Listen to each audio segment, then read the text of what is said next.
Trying to get the guys in here. They're coming, slowly but surely.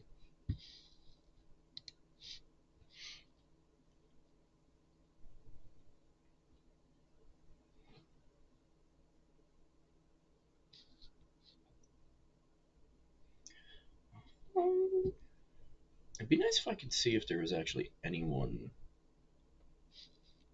watching it from here.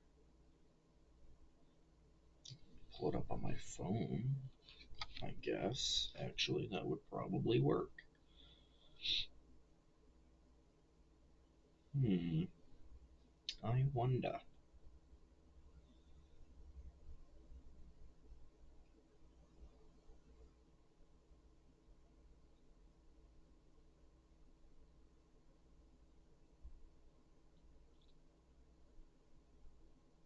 I'm the only one watching my own stream.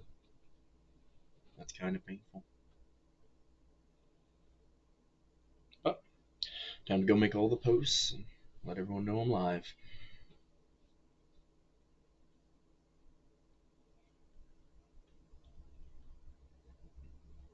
Oh, I need to go back there.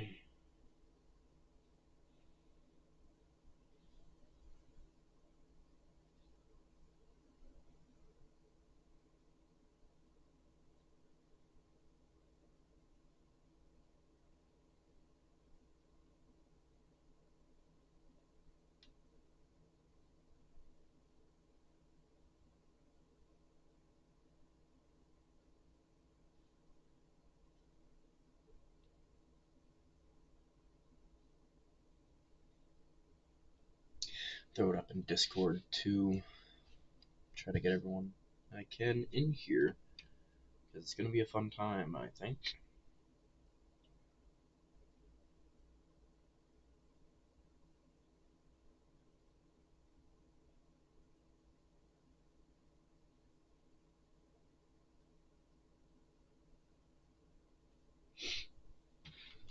Messages are sent.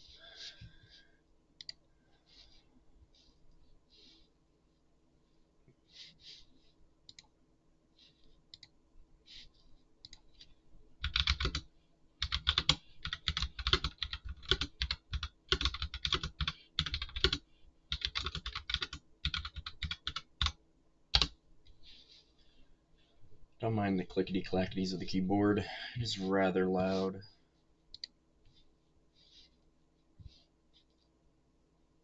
Sadness. It's only me right now. No chat, no nothing yet.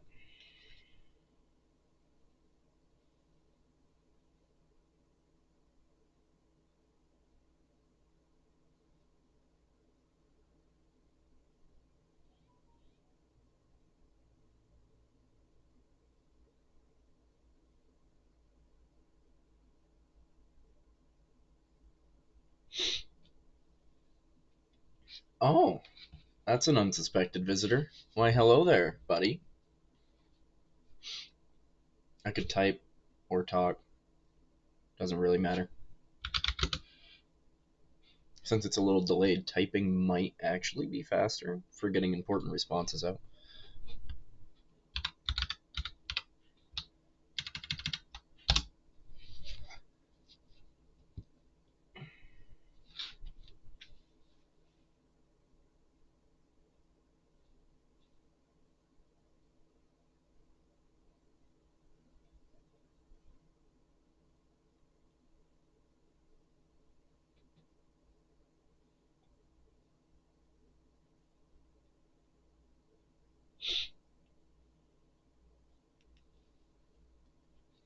Um, I don't know how long you plan on sticking around.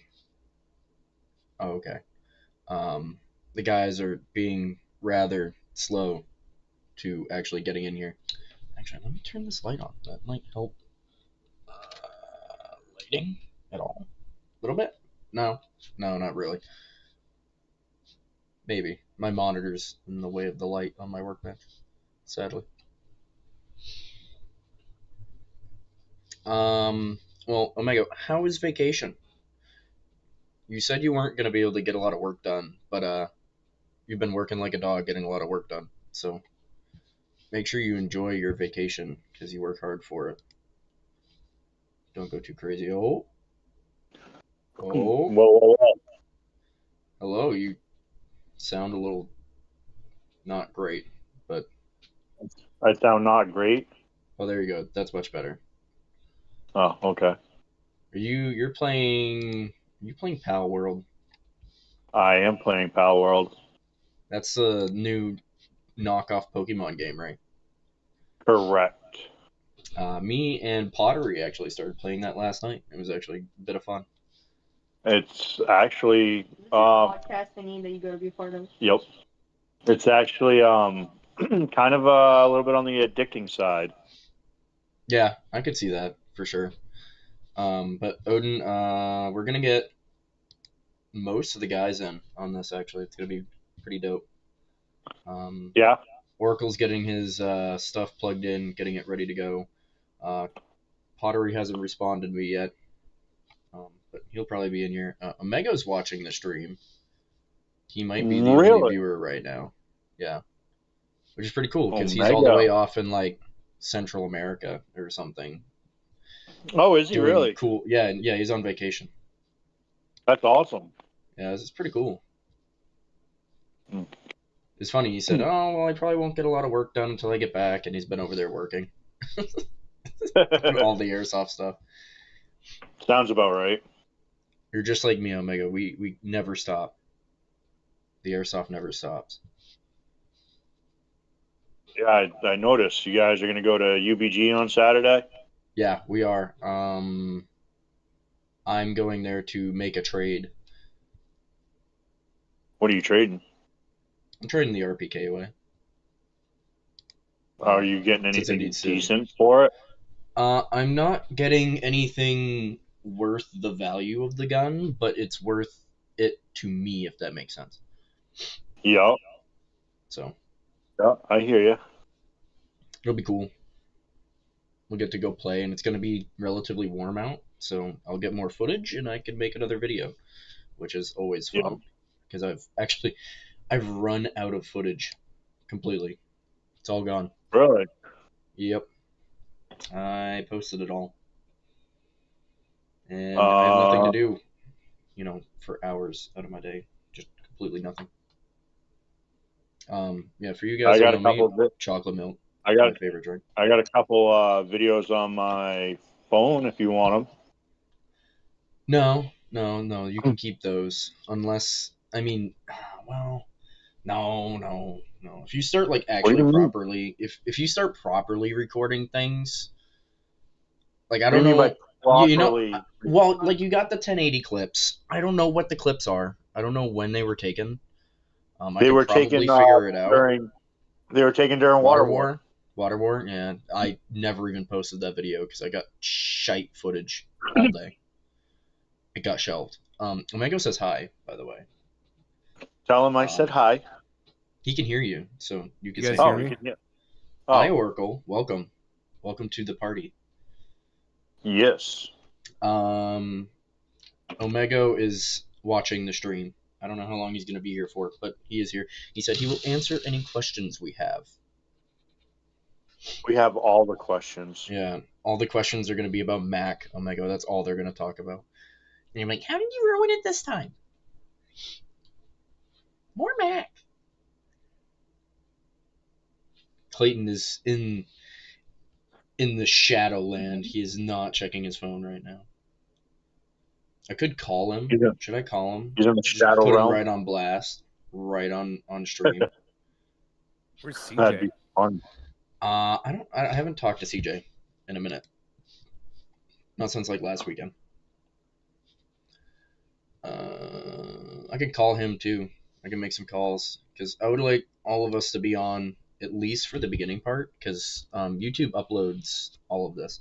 So even if like no one's here to see it, they could watch it potentially in the future if they'd Yeah, want they to. can just I don't watch know the replay. who fucking wants to do that. I don't know. But I want to get everyone in here first, and we could do a little intro skit. I'm thinking, and let people know I who we are. I don't know if Grumpy's gonna join or not, or he'll just creep in the background listening. Yeah, I mean, he could hop in the the viewership and just comment and text and stuff. Omega says hi, Oracle. I'm not sure if I told you that already or Oh, not, but tell him I said put hi. it in the chat. Oh no, he can just hear it. Yeah, he can hear Can you. he? Yeah. Oh, Yeah. yeah. You guys are all recorded. And after the intro skit's done, I kind of want to talk a little bit. If we can get some new players in here, I would love to talk to them directly. You guys, pointing at you, new players or newer players. I'm probably about a year or two. Is by then you usually got things figured out for the most part. Well, I've only If you been play a playing lot. for a year technically. You're an odd duckling. Oracle's, if you guys don't know Oracle, he's a very odd duckling, and we'll get that when we go to his bio. No, Fucking odd duckling. I'm just built different. I'm built. Yeah, you're built for the back line. That's it. No. That's my. We all got gags with each other because we're guys. My gag is that Clayton, aka Pottery, and Oracle never push up on any fight ever. They're always in the background. No, somewhere. we push up. What you do is charge and then get killed and then get pissed Whoa, and get whoa, killed. whoa, When whoa! we're I don't like, charge. no, that is a dumb There way. is no charging. I don't charge. Okay, you flank. Sorry. Okay, Yes. flank is a Yeah, maneuver. All right, charging that into you're a battle is constantly completely on. different. Yes. We should change your name from Dusty to Flanker. Dr. Flanker. Yeah. Yeah. All right, I'm gonna call Clayton. Put him on blast for everyone. You guys get to hear this phone call right now, uncut, raw. Of course. For an hour. For those of you who don't know, this whole channel, this whole concept of videos and everything, I want it to be as raw as possible, except for all the funny edits I do. Because He's in here. You can stop calling him. Oh, he's in here. He's in here. I don't have to call him anymore. Yeah. Good. I'm Good. like passing out in my chair. I'm tired. Why are you asleep? I've got a long night of my friend recruited me to hop on VR chat and get really drunk. Oh God. Tonight? Like this night? Yeah. You guys don't know, but Pottery is always doing something somewhere, being a wild man. He is indeed a wild creature. Like a lot of times in previous years, he'll be like, I'm not coming out to the game. And we'll be like, why? You said you were coming out to the game. And he'll be like, oh, I was in the pit for like 8 hours and I got beat up. And then he's like, I can't move.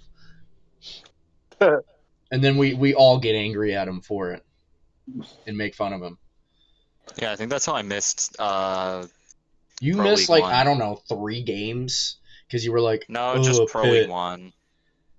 Oh, I was out late with the boys or whatever it is. And then you see one raindrop and you just hide. You're gone. We'll be in the parking lot and we'll just get one raindrop and be like, where the fuck did Clayton go? And he's gone. He's back home already, allergic to rain.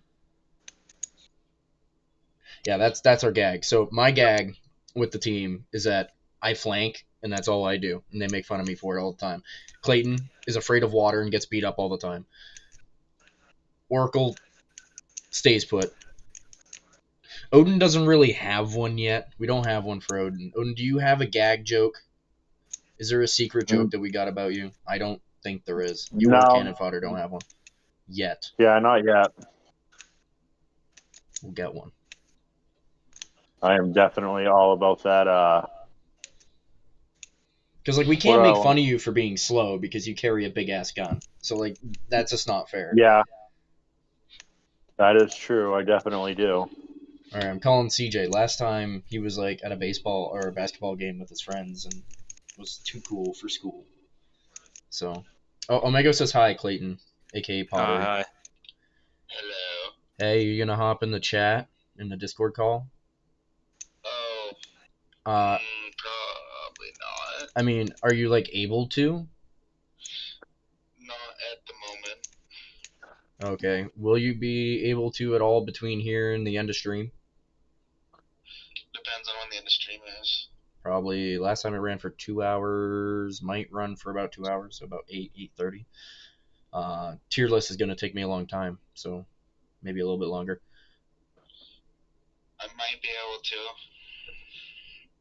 All right. Well, just let me know if I should expect you or not, or just drop in. I don't care. We might be in the middle of a conversation. Doesn't matter.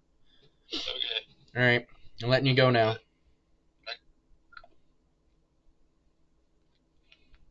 Okay. CJ is unconfirmed. Do we want? Can I get a Hayford in here? You think? Do you think I could pull a Hayford in here? I don't. What is the think so. That's a consensus? tough.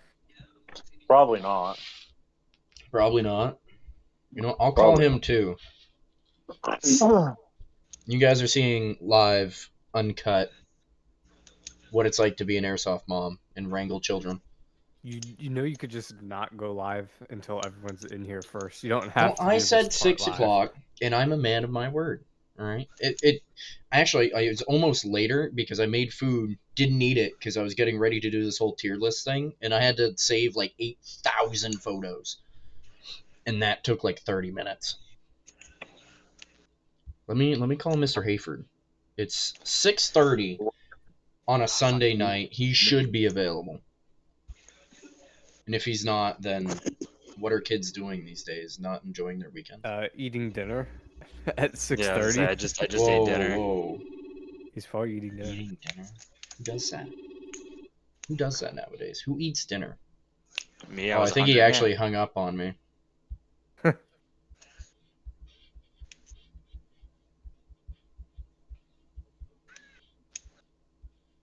He is the speaker for the Hayfords.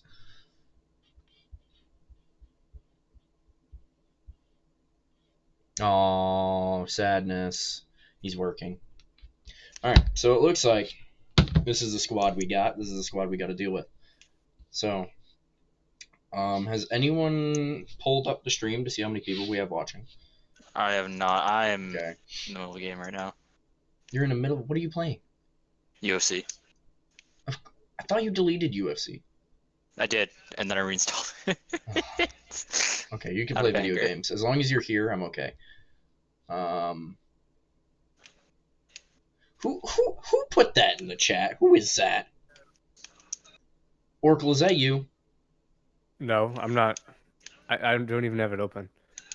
Who says that? Oh, someone said Odin needs Facebook to chat with everyone. I'm guessing that's an Imperial. 4? Why'd you just text 4? What does 4 mean? Who are you? What are you? Who, Oof. what, when, where, why? That must be one of the No. Imperials, I think. Probably. Unfortunately, Odin will never get Facebook due to security issues with their platform and always You know what? letting That's all your those. choice. That's your choice. I'm not going to force you to. It just makes getting in contact with you a little bit of pain in the balls. But that's my job, so no one else has to worry about it. Not really. You got my number. I am squad mom. It's my job to contact you. If I don't contact you, who else will? You'll never know what's going on. I mean, you're not exactly wrong. Oh, 4. There's 4 people viewing. Okay, so that's Omego and whoever this is. I'm assuming it's an Imperial because I know who Odin is. It could be. Odin is classified information for public knowledge. It's dumb. It could be that. Is he going could be grumpy. Balahak? Yes, Odin is going to Balahak. Odin plans on being at Yes, Balahak. Yeah. Odin plans I'm so on being low there. on We'll see stamina. what life says, but chat, continue doing your chat stuff. I'm gonna have my squad introduce themselves because we've actually all got on to talk at the same time, which rarely ever happens. I will go first, and then we'll go from most veteran squad mates down. So that would be Probably me, me. Pottery, Oracle, and then I think Odin, because Odin came after Oracle, I think. I have a bad memory. So, hi, people. I run the channel, and I run the squad.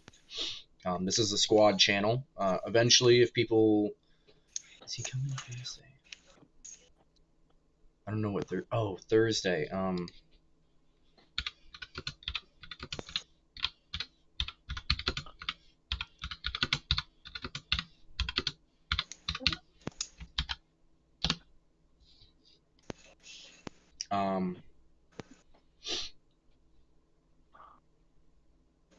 forgot where I was. Yeah, okay, so my channel, my squad. Eventually, if the guys get into recording or get into taking any kind of video processing, whatever, it's going to go through me and I'll post it up on the channel and I'll probably combine it with my content so we can have like dual POVs going on and a lot of fancy edit work. Not there yet. Maybe eventually we'll get there. It'd be a cool idea. I've been playing the game of airsoft for Clayton. When was our D-Day that we went to? That must have been the first year I played. Oh fuck. Is that I don't 2019? remember. 2018? No. Maybe? No. 2019? That was my senior year. I don't know if I played my... It might have been my junior year I started. Omega might know for sure. But let's go with 2018 to make me look older. That's what, 2, 3, 4, 6 years. That is 6 years this year, 2024. Because 4 and then 2, 6.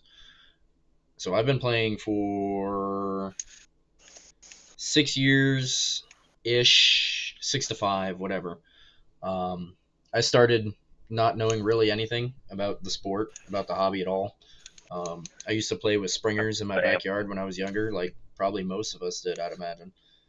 And then I just really got into it. I really loved it. I really loved, hanging out with the boys and going out and doing what I did. And so I created the first iteration of this squad, which consisted of me, my classmate, who soon left to go do other things in life, whatever. My father and some of his coworkers, which are now my coworkers because we work at the same company. And then eventually, very soon after the forming of the team, we found Clayton and his father and his buddy Zach, and we became a little party of doofuses, I'd call them.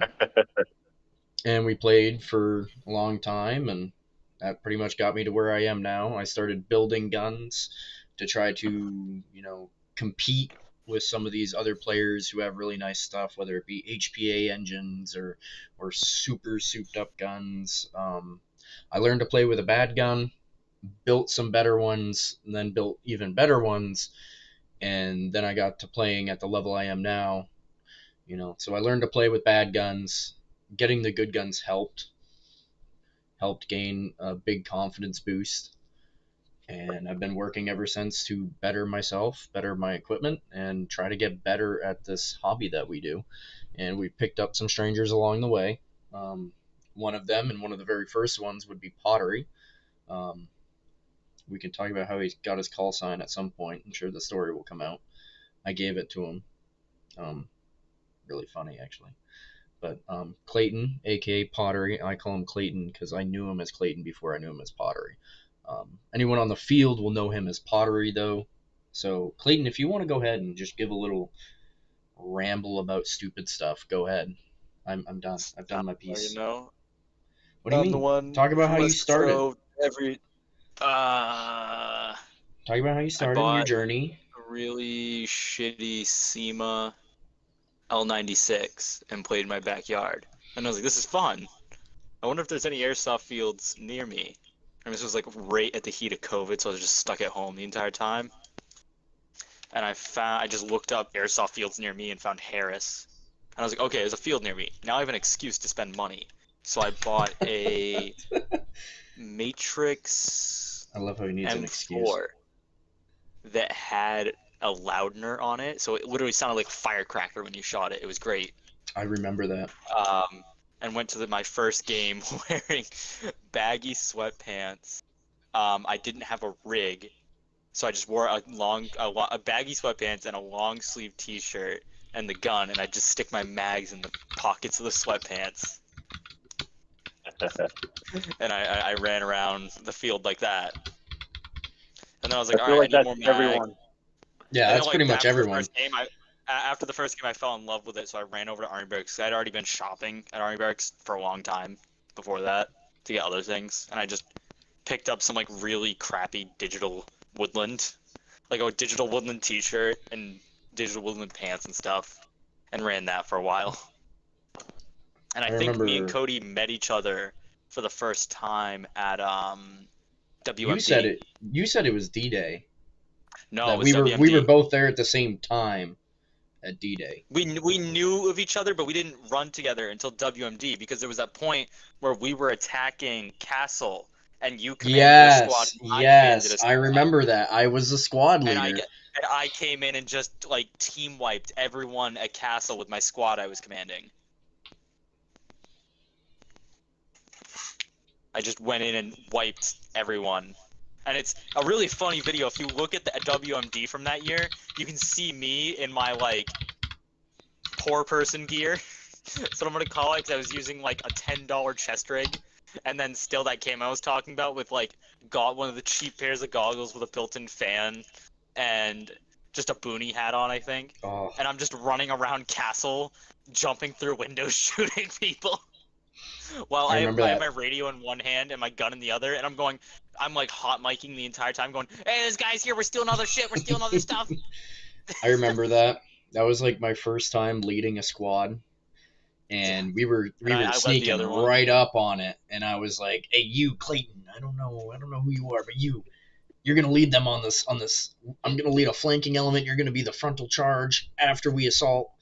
And I remember I was sneaking up through the backside of Castle, and then like someone made noise behind me, and the guy in the door went, "Oh," and then just lit me up, and I died immediately. They shot. Didn't even get to partake in the raid. I just died as a perfect squad leader. I had my squad looking at him from the like twig bush thing over by Overlooks. We were right there, and all the enemies that were there didn't even have their guns in their hands. Like they were all chilling, and I took our squad gun that was on our team, and I looked at him and I went, "Wax them."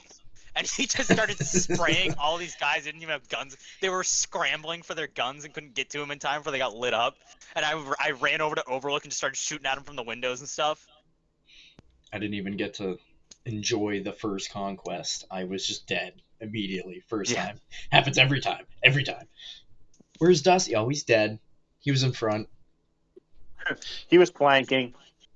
He was in front. He died. He was leading the patrol and died. He got shot first. I'm like, well, there's enemies over there. But no, that's when I first met you, is leading that fun little charge. Yeah, that was awesome. I forgot about that for a while. All right. Well, that's Pottery. He's a goofball, crazy man. Now we get to go to Oracle, which is he's a special case. We found him. He just showed up at the field one day, and he just kind of, I don't know if we gravitated toward each other or whatever, but he seemed really cool. So we were like, he got thrown into our squad by Omar. You should just come join us. We were playing a game that day, and Omar went, "I got a couple of new guys here. Do you want to teach them the game?" We were like, "Sure." So I think that game was so to like give it a little background. I was still living in Biddeford at that time, and I was just like, you know what, I'm fucking bored. I need something to do in the summer, and I was like, oh, I didn't even know I knew about like Harris Farm, because you know I'd go there to get the eggs and the milk and whatnot, but I didn't know they had an airsoft field. So once I found that out, I just showed up, and then I think it was Aphrodisia, because was it Aphrodisia? I mean, that would make sense why I would be in a squad, be put in a squad of people, and yeah, you're right. I mean, they just threw me in the squad, and then I guess you guys thought it was pretty cool, so. Yeah, so this is what happened. Me and Clayton were looking at each other for the whole day. Like, hey, this guy understands that, like, when we're stealthing through the woods to be quiet and watch our six and not be yelling. And yeah, he was actually walking backwards, wasn't he? He was walking backwards. When we were going down a trail, he was walking backwards behind us. Me and Clayton just look at each other, and we're just like... And I was like, oh. He already knows not to be an idiot. Yeah, so like, I guess, like, obviously this guy knows how to walk. In the neighborhood, like, you know, I played with shitty sprinters and whatnot when I was a kid. But I've been shooting guns since I was, like, 10. I mean, I've been deer hunting since I was, like, old enough to hold the gun. So I'm just, you know, used to guns and whatnot. And that gravitates toward, you know, getting all the tactical shit and all that. And it's like, you know what, airsoft seems fun. I might as well run around in the summer and do it. So I tried it, and it's pretty cool. So it's fun. Yeah, he gets to use his night vision. Actually, in good effect. But no, he just he showed up one day, and he started walking around, and we liked what he was doing, and so we recruited him. trying to figure out why my live stream's not showing any. Oh no. Okay, I had to scroll down. Never mind. Everything's fine. I'm just stupid. Most of the time, that's what it comes down to. Everything's fine. I'm just stupid. So Oracle's been a really cool addition to the group. He's been one of the core guys. He shows up consistently. He plays hard. Yeah. He's fitting right in for the most part. He's helped us a lot with gear and real warfare level stuff and getting more, I don't know, updated, I guess, and Getting trying to- everyone with trying to- radios that function. yeah, he's a radio guy. He Yeah, does I all have our a ham radio radios. license, so I know a little bit about radios. So he's been pretty important. He helps out the field a lot, new players with radios and everything else. If they got questions about that, he's the He's guy. definitely good with the radios. He is the radio guy. He is the tech guy. He's pretty good, you know. But I'm excited to see what next year is going to be like. I think we're all very Yeah, excited to see what I've we been can do. dragged kicking and screaming into getting an upgraded gun by Yes, Dusty. yes, you have. Oracle's very much like, if it ain't broke, don't fix it. It's fine. But I'm trying to convince him now that he's had, 1, 2, 3 rifles now, he can put a little bit of money into one and make it a little bit more reliable. Well, what he has convinced me is you need to use at least .3s. Yeah, weighted possible. BBs for sure. Like even Um, it seems like such a small difference, but the difference between the .28s and the .3s is they're huge. Not only in people feeling it and calling the hits, but the accuracy and going through brush. And it's not like I was using the same brand of BBs, so it wasn't anything to do with QC being better in one brand or the other. It's just the weight. The weight is just better. It helps it be more consistent. Yeah, we'll get into that afterwards. Obviously, Ozzy disagrees. But we're going to cycle on down to one of our newest members, Odin. He actually came down with another group that is from up Maine-ish. Or are they from New Hampshire, Odin? Are they from New Hampshire or Maine? The From Infidels. Maine? Okay. So he would Yeah, come yeah, down yeah. with another group that I had known of and I'd talked to before, and we'd hung out and played at the field and and I was Yeah, like, so- oh, I don't know who this guy is. He's new, but he was pretty charismatic. He was cool. He loved playing the game. And so I was Mhm. like, hey, man, I know that you like hanging out with these guys. They like hanging out with us. They play with us. I said, you seem like you want to be a little bit more in depth with what's going on here and you want to be a part of this. I said, come join my team. I like you. You're cool. Like, you're good people. And so he joined the team, and then he went off the deep end on the sales, and he bought a PKM because he was like, we need a squad gunner. I'm going to be the squad gunner. And so now he's our dedicated squad gunner. Cool dude. Wish he could come out more, but he's busy. But when he does come out, man, do we laugh and have a good time. All right. Odin, go ahead. Absolutely. Take away. Talk about your journey and why you're a machine gunner later. But talk about your journey first.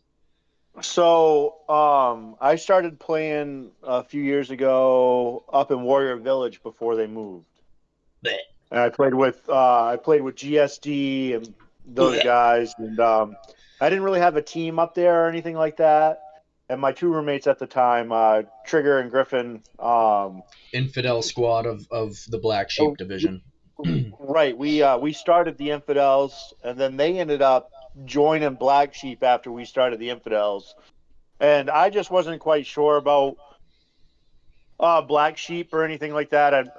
I've played against them. Never was really on their team. I always seem to have gotten stuck with some local players who win every once in a while. So I was always in like the smaller teams, and I never really played any of the like the tournaments that he holds up there. Yeah, the tournaments. Yep. Yeah, the tournament. So I never really ran with any of the Black Sheep. Those guys went a little bit more regularly than I did, and ended up linking up with the Black Sheep and becoming a part of it. And then one year I went when I first started going to Harris more regularly is when Coles opened up right down the road from it, and I'm like, oh, okay, I'm gonna hit both of these. And at first I was a little disappointed in Harris Field because after playing in Warriors, it was always full auto. right? Oh So yeah, yeah. that's what kind of threw me off of Harris. But after playing a whole bunch of games there and meeting some people and stuff, I decided I liked it. Um, and I don't really care for the new Warrior Village field. So yeah, Have you been up there? Have you actually played up there recently, or did I you just haven't not played go up and? there. Yeah, I haven't played up there. Probably, let's see, the last time I went up there was probably maybe 2 months after he opened up that new field. So I haven't been up there Oh, since. okay. Is So that you the one did we play went up to, or is there. that a different Yes, that field? is the one we went to.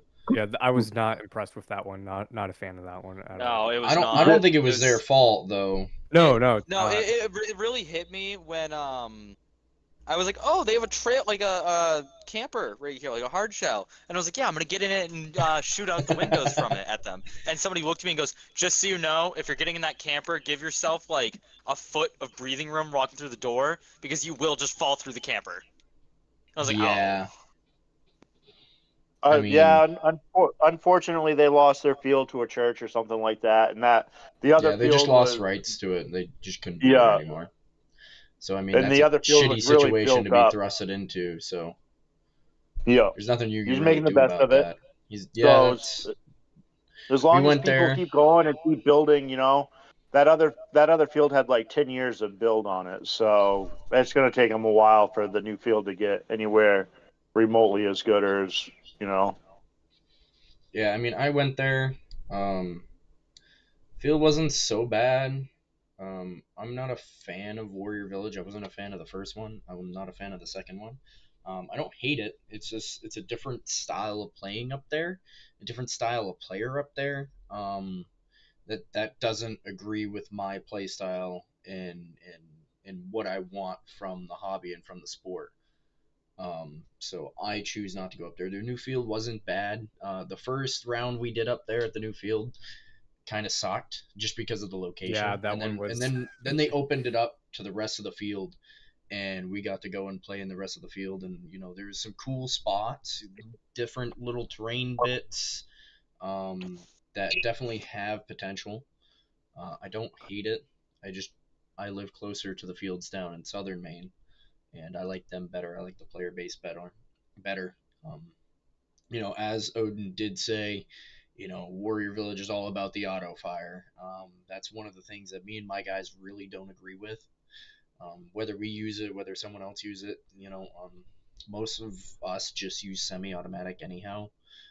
We don't like being full autoed, and we probably don't want to full auto other people. The only exception with that being is that Odin has a heavy machine gun, so he does shoot full auto. Um, but that's I the think only you earn exception the I'll full auto really when you place carry on it. around a 30-pound gun. Yeah, you You earn it. earn you You earn earn full it. auto doing that. And you can use it. You can use it wisely. You know what I mean? Like I use full Right. auto maybe a handful times a year.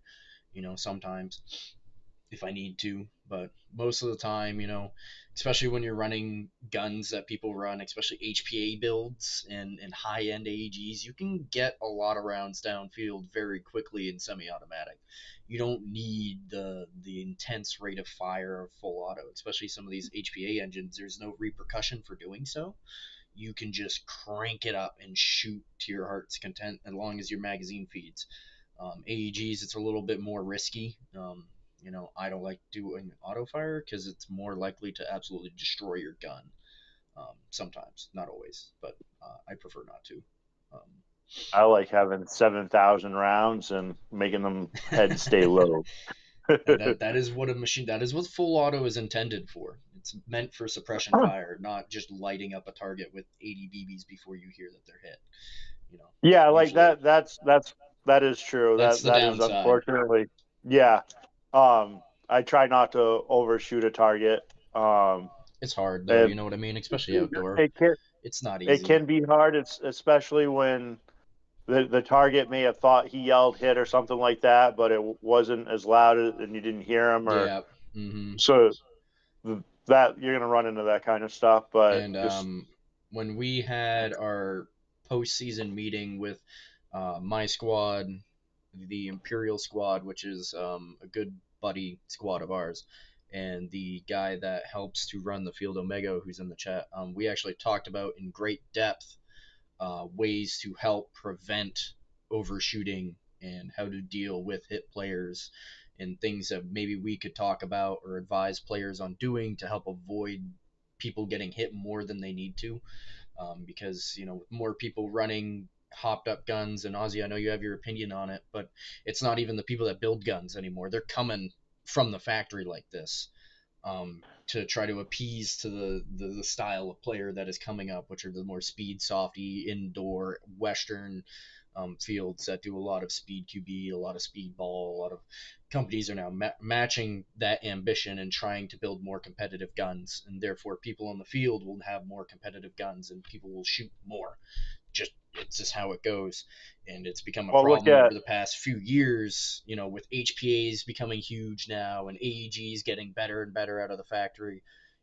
People are so used to running old shitty guns that they just keep shooting sometimes, and they don't realize that, okay, this gun's maybe a little bit better than what I used to run. I'm actually hitting the target rather than deflecting off branches and whatever. And everyone's changing over to heavy beams. There's a lot of stuff that is coming out, and people in the market's changing and the players are changing to where we need to reconsider some of the old rules that we have, and some of the advice we give to these players, to help avoid any of that kind of situation. Look at, for example, G&G and SEMA, right? They're not necessarily top brands, but pretty much out of the box, they're almost a little too hot right out of the box.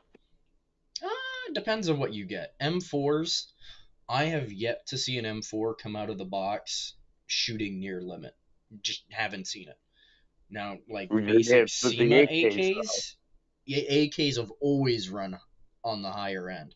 Why? Probably just the way the gun's designed, to be honest. Their hop-ups are probably a little bit better. The barrels are a little bit longer. Could be a lot of things. But, you're now getting guns that come out of the box with MOSFETs and ETUs and good motors for stock guns and shorter ratio gears that are capable of putting a lot of rounds downfield, whether it be in semi-automatic or auto, that guns 5, 6, 7 years ago just weren't capable of out of the box. So the world's changing, and we got to change with it, sadly. It's been a big talking point between us and our other squad here, quite a bit. But that's the state of the game, as they say. That's the state of the game. But that's all of the core people from my squad right now. We have a lot more. I'll list them off. We got CJ, aka Echo, who lives up north. He's the one I called earlier. He's not available to get on right now and talk about, who he is and what he does. He's a good buddy of mine. He's my battle buddy when he's at the field. He's very skilled. He's a younger guy, probably one of the youngest on the crew. But don't let that fool you. He is very good. We have what we call the Hayford Division, which is another group of younger guys, 2 brothers and a cousin. They come out, and it took a long time for us to try to convince them to roll with us, but they did a lot. Clock's in here. Hi, Clock. Oh, he's talking about old school airsoft. Clock's been in it a lot longer than I have. Same thing with the Imperials. I'm a rather young guy when it comes to the school of airsoft. So old school, where it was like a back alley transaction in the middle of the night. when you wire your gun to like a Makita drill battery, and you're just like, oh, dude, it's so souped up. That doesn't happen anymore. This world's different. All world's different. But in total, we probably got like 10 guys on our squad. We're hoping to get some more. It'd be nice to have a full 12 strong so we could run a full squad at any given event, or split up if we need to. Not there yet. We're getting there. We got a lot of plans this year. Hopefully get some new people that we like and that we can bring in on this journey with us down the road of airsoft. The old pics. I am not sharing the old pics on stream, Ozzy. Share it on your stream. Why not? Why not? Matty Mo's in here, leader of the Mo Bros. Clock's in here. Clock is one of the Harris Field moderators, embedded mods. He's been playing at that field for a very, very long time. Very good player. Um, Part of the upper echelon of players that go to this field, and probably, I bet, any field in New England, I'd guess. He's been doing it a long time. He knows a lot. Nice to see him in here. Nice to see a good mix of newer players and veteran players. Zen, I know you're newer. I want to talk about stuff. If you're listening, Zen, leave any questions you have, guns, gear, whatever. I want to answer them really quickly, or maybe not really quickly, but like I want to answer them. Your questions are super important.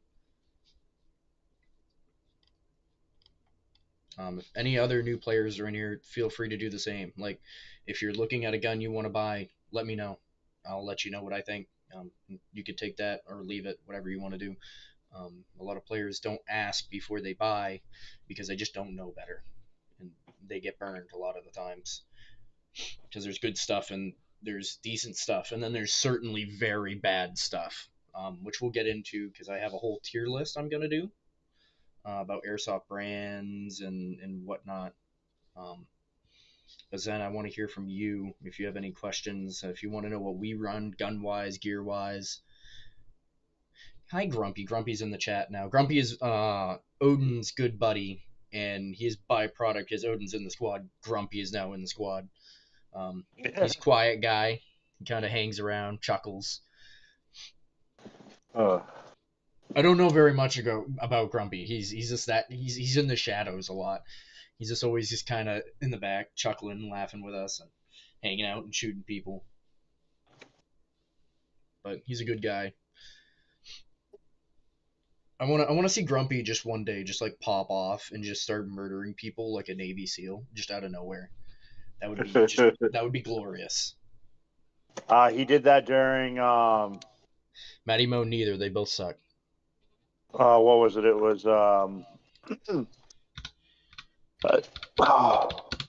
Clawhammer 5, I think. I think it was Clawhammer that he got like 10 kills that day. It was pretty good. Yeah, I remember we were at SGC. It's actually in the video when I was flipping out about that guy in the woods that I could have swore I was shooting at and hitting, but I don't know. I wasn't at the end of my BBs. I'm not going to get into that. But he was laying down in front of me, and he was fucking killing people. Like, kudos to people who can lay down in the sport of airsoft. I just can't. I'm too combat ineffective if I lay down. So I get hit a lot. But he was laying down and he was using it to great effect. Absolutely killing people. I feel like Grumpy would be like a wicked good sniper, you know? He just like slinks away and hides somewhere and then just like pew, just starts murdering people.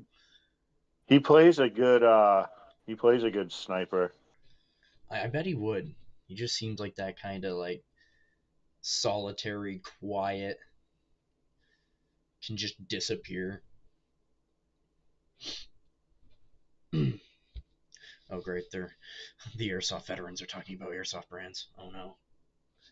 I guess we'll get into that. I know you guys, my squad, doesn't really know much about brands. They don't shop around as much as I have, because I'm the tech of the crew. So I've been buying and working and whatever. But I have it. I gotta go. So I have to click screen record. It's gonna get real wonky and trippy for a second here, but now you guys should be able to see this. Oh, can I pull up my chat though? Hang on. I don't want to do this and not see chat. That's a problem. Can I somehow just... Say, do you want me to keep chat open in case anything? So I can go in and try.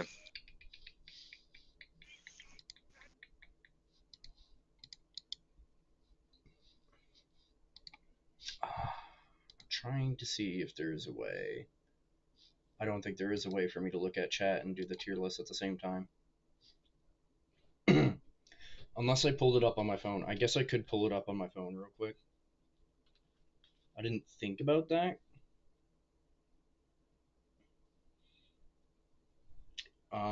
Hey chat, if you're looking at my browser right now with this tier list, you guys can see it and it's like working properly, right?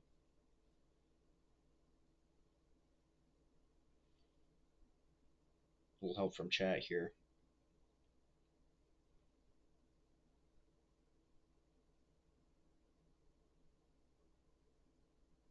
Okay, I pulled it up on my phone. So yeah, they could see it. I'll just have chat on my phone, I guess.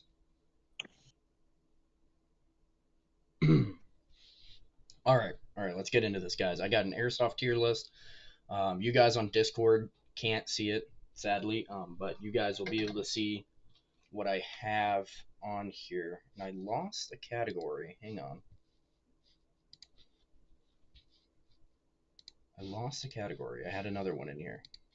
I don't think there's much I can contribute outside of the Your SEMA SEMA? Platinum I got. It worked good. She worked good till that one game. Yeah, but that was like a year and a half. Yeah.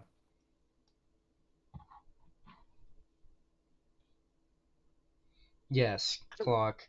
They are just brands, and that's what we're here to talk about is brands as a whole. OEMs. Because once you build a gun, it is no longer an OEM. It is no longer part of that brand. The body is, I guess, but I'll touch on that as we go because I'm the one that builds guns out of the group here, and I'll put that into like consideration when I'm going over what I'm doing here. It might be more useful to pick 4 or 5 guns that are relatively cheap and solid. So you can say, hey, if you're starting out and you want a gun, here's some options. Yeah, that'll be. So I'm not seeing. I got Zen is in the chat, right? Zen is in the chat. Um, he's a newer player, and he hasn't gotten back to me when I talked to him about if he wanted to know anything about gear or guns. He hasn't gotten back to me, and I'll keep saying over and over again for anyone who joins, it's fresh. If you're a newer player and you have questions about gears, guns, the thing of airsoft, ask me, please. Don't just be quiet. Whatever you have to ask, please do. But I want to do this tier list because it's going to be fun, and I'm going to get a lot of hate for it, maybe, and maybe not. So we're going to do it. And the first one on my list is 6mm Pro Shop. Now, 6mm Pro Shop is probably it's a rebrand division, so they get an OEM gun from the factory, they do some stuff to it, maybe they throw a license on it, and they throw it out. Now, with these rebrand companies, there's a few of them on here because I want to talk about them because sometimes they do rebrand, sometimes they do their own stuff. It's a mixture of both. 6mm Pro Shop is interesting. I would say that it's probably about a 60-40% split. 60 of it's good, 40 of it's probably a little bit on the ass side. Now, I got a gun that was OEM by Ditech and licensed and put out by 6mm Pro Shop. It was a good gun. It's a good builder gun. Now, I don't have enough, purchasing history to know exactly what 6mm Pro Shop's all about. I know I see their products all the time. Some of it's good, some of it's bad. So with a lot of these, companies that rebrand, I'll probably put them in a lower category just because it's not the same stuff every time, and you're not always gonna know what's good. So I got S tier, which is like like extra wicked good, A B C D, and then on the end is garbage, which is probably only going to be for one or two brands. I know one for sure is garbage because Pottery and I both have history with that gun, and it was absolute booty. Which one? It was your green Noveski, which was manufactured by APS. But 6mm Pro Shop, most of their stuff's probably good. 6mm rebrands decent products from what I've seen. So I'm in between B and C here. I'm probably gonna put it maybe in a B. B's probably it's middle of the road, decent stuff. Just do a little bit of research, find the actual manufacturer of the item. 6mm might produce their own in-house stuff, and they might rebrand some stuff. So just double check. Okay, but you're doing this, so this is a stream for new players, right? Okay, yes, it's a stream So for newer don't tell them to players. do their research. The whole point of this stream is you're making it easy for them We to only find a have gun that is good. one.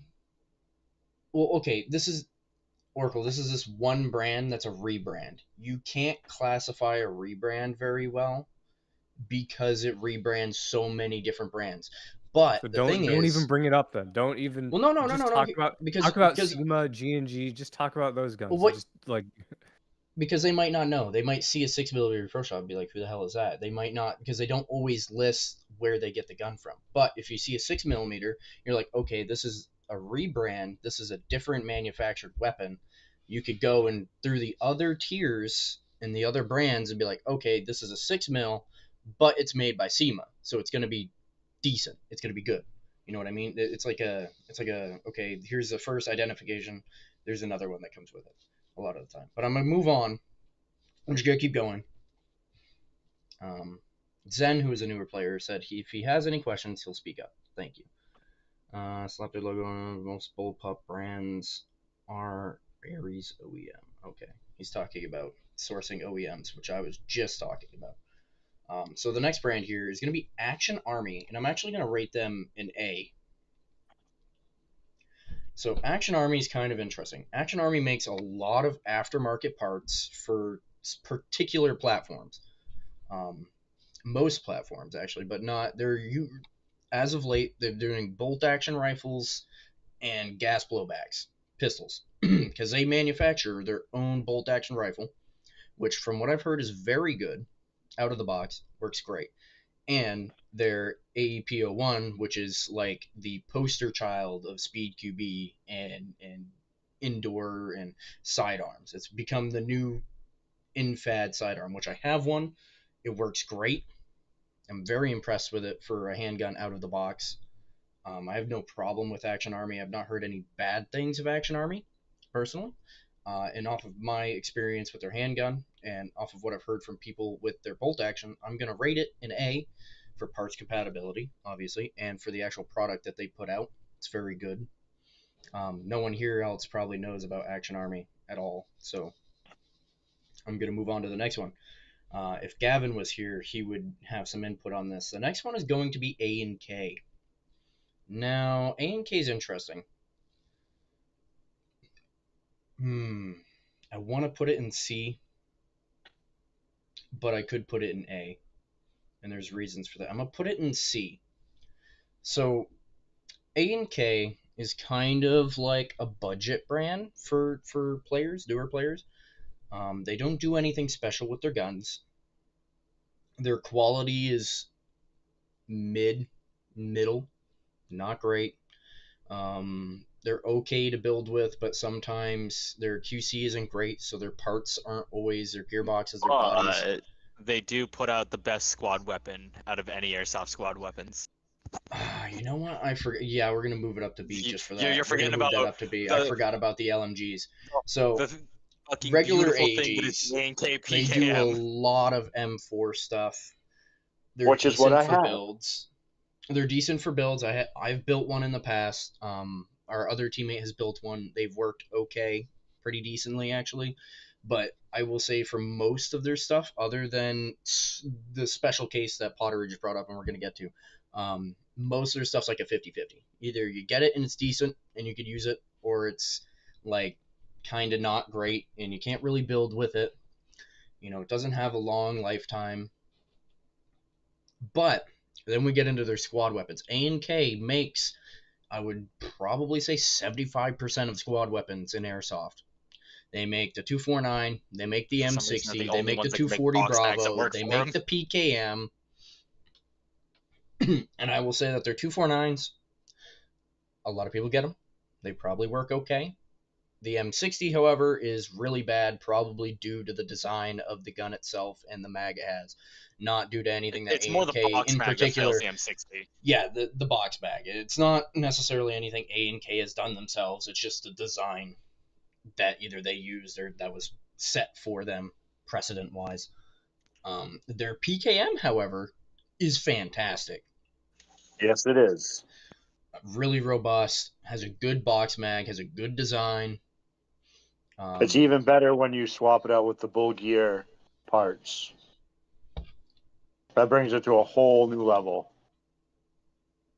Oh, did I just kill the podcast by saying that? No, I'm reading. Someone actually left a really good chat talking about uh, the AEG to HPA price difference.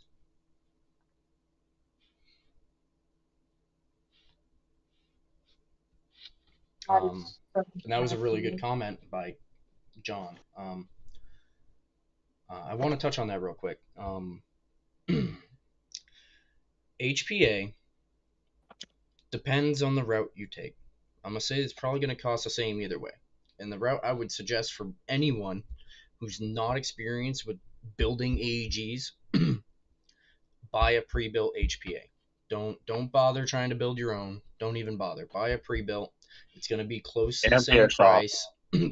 From Amped. Amped's great. They know HPA like almost no other people do as far as and if you do want to build it, Amped will help you like no other company will either. Amped is an amazing company for that.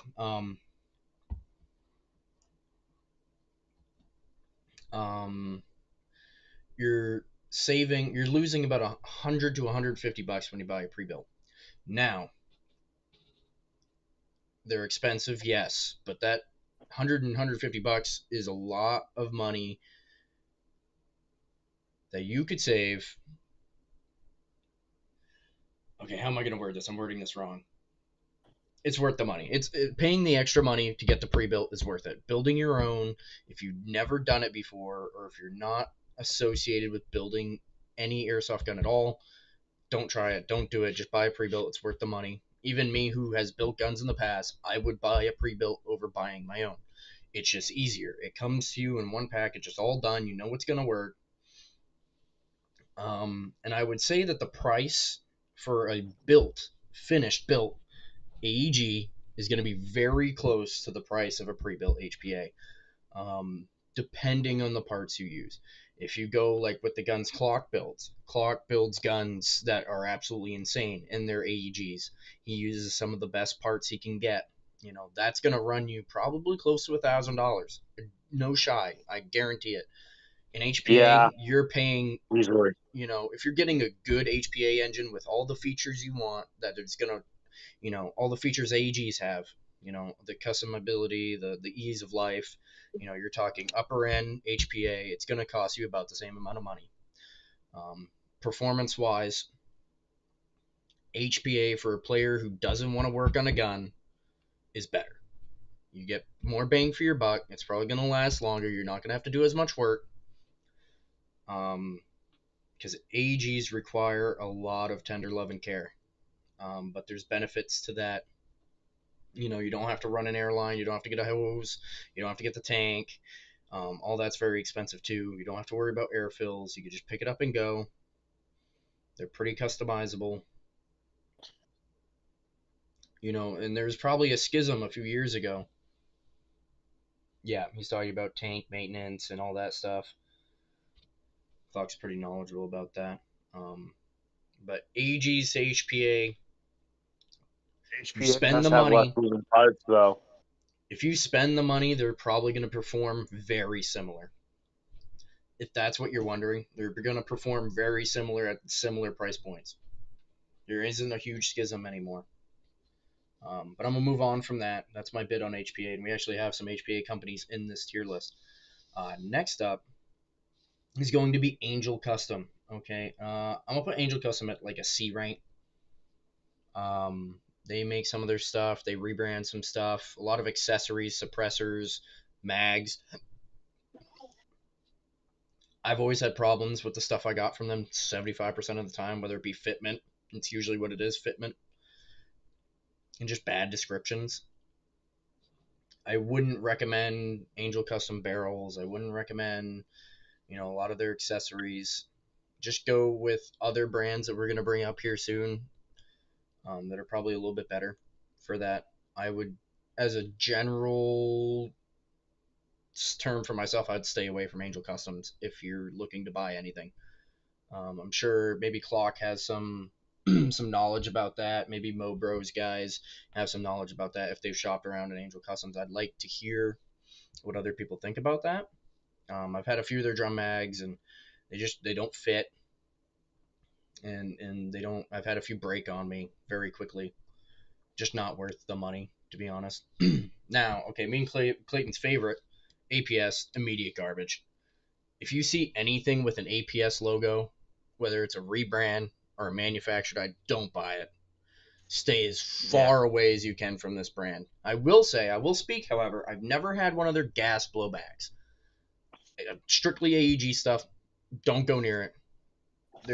All their stuff's proprietary. Their gearbox is trash. It's gonna break immediately. Their MOSFETs are junk. As far as gas goes, no idea. But as far as their AEGs go, they're fucking so bad, so bad. I don't usually say that all like a brand is bad and don't buy it, but this is one unequivocally I will say every time, never buy it, regardless. I don't think anyone else here knows what Yeah, APS I've heard is. a lot of issues on their gas at APS, like the APS really? shotgun shells. Really bad. Like they just don't work. The APS gas shotgun shells, like I've heard a lot of complaints about them just not working. Yeah, see, Clock knows. He says APS is trash. Yeah. Good job, Clock. I haven't heard good on their gas blowback stuff. Okay, now we get into one of my favorite brands as of late, Arcturus. I'm gonna go put Arcturus at like a solid A. Like it's an A plus for me. Arcturus as of lately, not even lately. When they came out, they were good guns. They were great guns out of the box for players who wanted that. However, their compatibility with aftermarket parts wasn't that great, mainly being their trigger mech system. They fixed that. They brought out a whole new lines of guns, completely fixed it. They dropped their new PP19s, which are the most beautiful PP19s I have ever seen. They have changed their gearbox without making it proprietary to fit one-to-one real steel on everything of their new PP19s. The mags, the gun, everything is real steel spec. And I know Arcturus does not, when you get their upper end stuff, like their full metal, they do not chintz out on quality, whether it be internal parts, barrels, hop ups, body. They're just good. Now, I haven't had their polymer, more budget line guns. Their internals are going to be the same. The bodies are just different. Now, polymer for me is a little bit of a iffy thing. I've been spoiled with G&G polymer, which is one of the best. But theirs is probably okay. But as far as their gun and their brand as a whole, they're doing amazing things right now, and they're releasing high quality stuff, which has kind of been rare in the airsoft department for the last few years since the whole pandemic thing. No one else here knows about Arcturus really. Another one of our buddies, Swiggy, actually has one. And he's run it for a long time, and I know he really likes it. So they have micro Until he switches. killed it, and then 3 other guns that day. I don't think he killed his Arcturus. He's been running that thing pretty solid. I don't think it's died.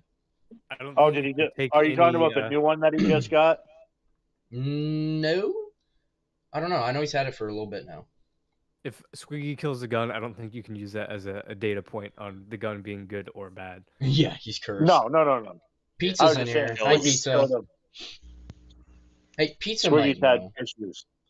Pizza, if you're listening, does Swiggy still have his Arcturus M4, and is it working, and does he like it? I know he likes it. But I know you run a Crytek. I know Matty Mo runs a Crytek. We'll get into that later. It's on here. It's on the list. But we're going to move on. I am an Arcturus fanboy, if you can't tell. I would really love 1 or 2 or 3. But we're going to move on to Ares. Oh, Ares. Yeah, Ares is going C rank for me. It's going C rank. I can't. I'll put it this way. There's a few gun brands that have fanboys, and they are diehard. You got the Crytek boys. You got the Novrich boys. Ares is the same way. Ares back in the day probably used to be really good, and Clock might know because he's been around longer than I have. Ares back in the day used to be wicked good, I think. and they're still kind of okay, but they've gone in the direction that they're different from every other manufacturer, aftermarket or out of the box. And they've gone the proprietary route, split gearboxes. Their bodies are nice, but I think a lot of their stuff's kind of proprietary.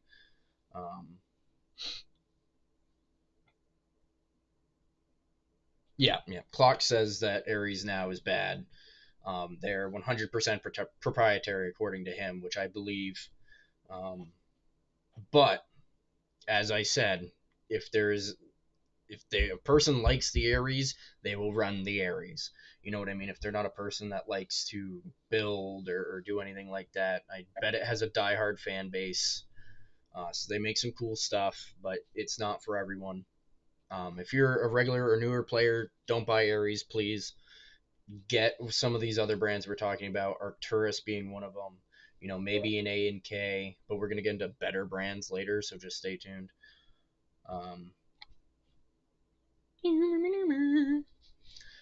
Next up is ASG. Okay, now ASG is going to be a big. They rebrand some stuff, and they throw a lot of stuff out there. I'm going to put them in a B rank because ASG isn't bad. They have some good their gas stuff's okay. Their CO2 is pretty decent. They make the Scorpion Evo, which had a little bit of a rocky start, but I've heard as of late that they're pretty awesome. They're pretty dope, and they got a dedicated fan base behind their Evo line. Their spring tri-shot shotguns, I have one, pretty decent. Their stuff, like if you get like a basic AEG from them, probably gonna be comparable, probably to a lesser A and K. I think it's gonna be a little bit less than an A and K. But because ASG does so much more than A and K, I'm gonna keep them in B because their gas stuff isn't bad. They're one of the ones that's like not good, not bad. They're just kind of there, and they put out a lot of stuff. They got like the CC licensing, so they have the PO9s and the Shadow kits, and a lot of that stuff has a pretty dedicated fan base. So I'm not going to hate on ASG. I haven't had any bad experiences with them. They have a lot of BBs and stuff like that, gas and everything else that they do. They do more than just guns. So, okay, here we go. Avengers. Blech. I'm put Avengers in D. They're another company like Angel Custom, very similar, where they do a lot of accessories and a lot of stuff like that for your gun. Their body stuff isn't too bad, actually. They got grips and whatnot, but like I'm just gonna leave them in D because a lot of their stuff has fitment issues. Their mags are kind of eh. Everything else like that. Oh, see, Pizza says that he started with an ASG Armalite. Okay, if that's the Armalite I'm thinking of, Pizza, the ASG Armalite line, that's actually made by Classic Army. I'm pretty sure. Pretty sure that ASG line is made by Classic Army. It's a rebrand. Which Classic Army is in here, we'll get to. Just reading chat. So Avengers, don't get it. Just get like actual name brand stuff, not Avengers rebrand stuff. Okay, Bolt. I'll put Bolt in D. I'm sorry, Bolt fans, if there is any here.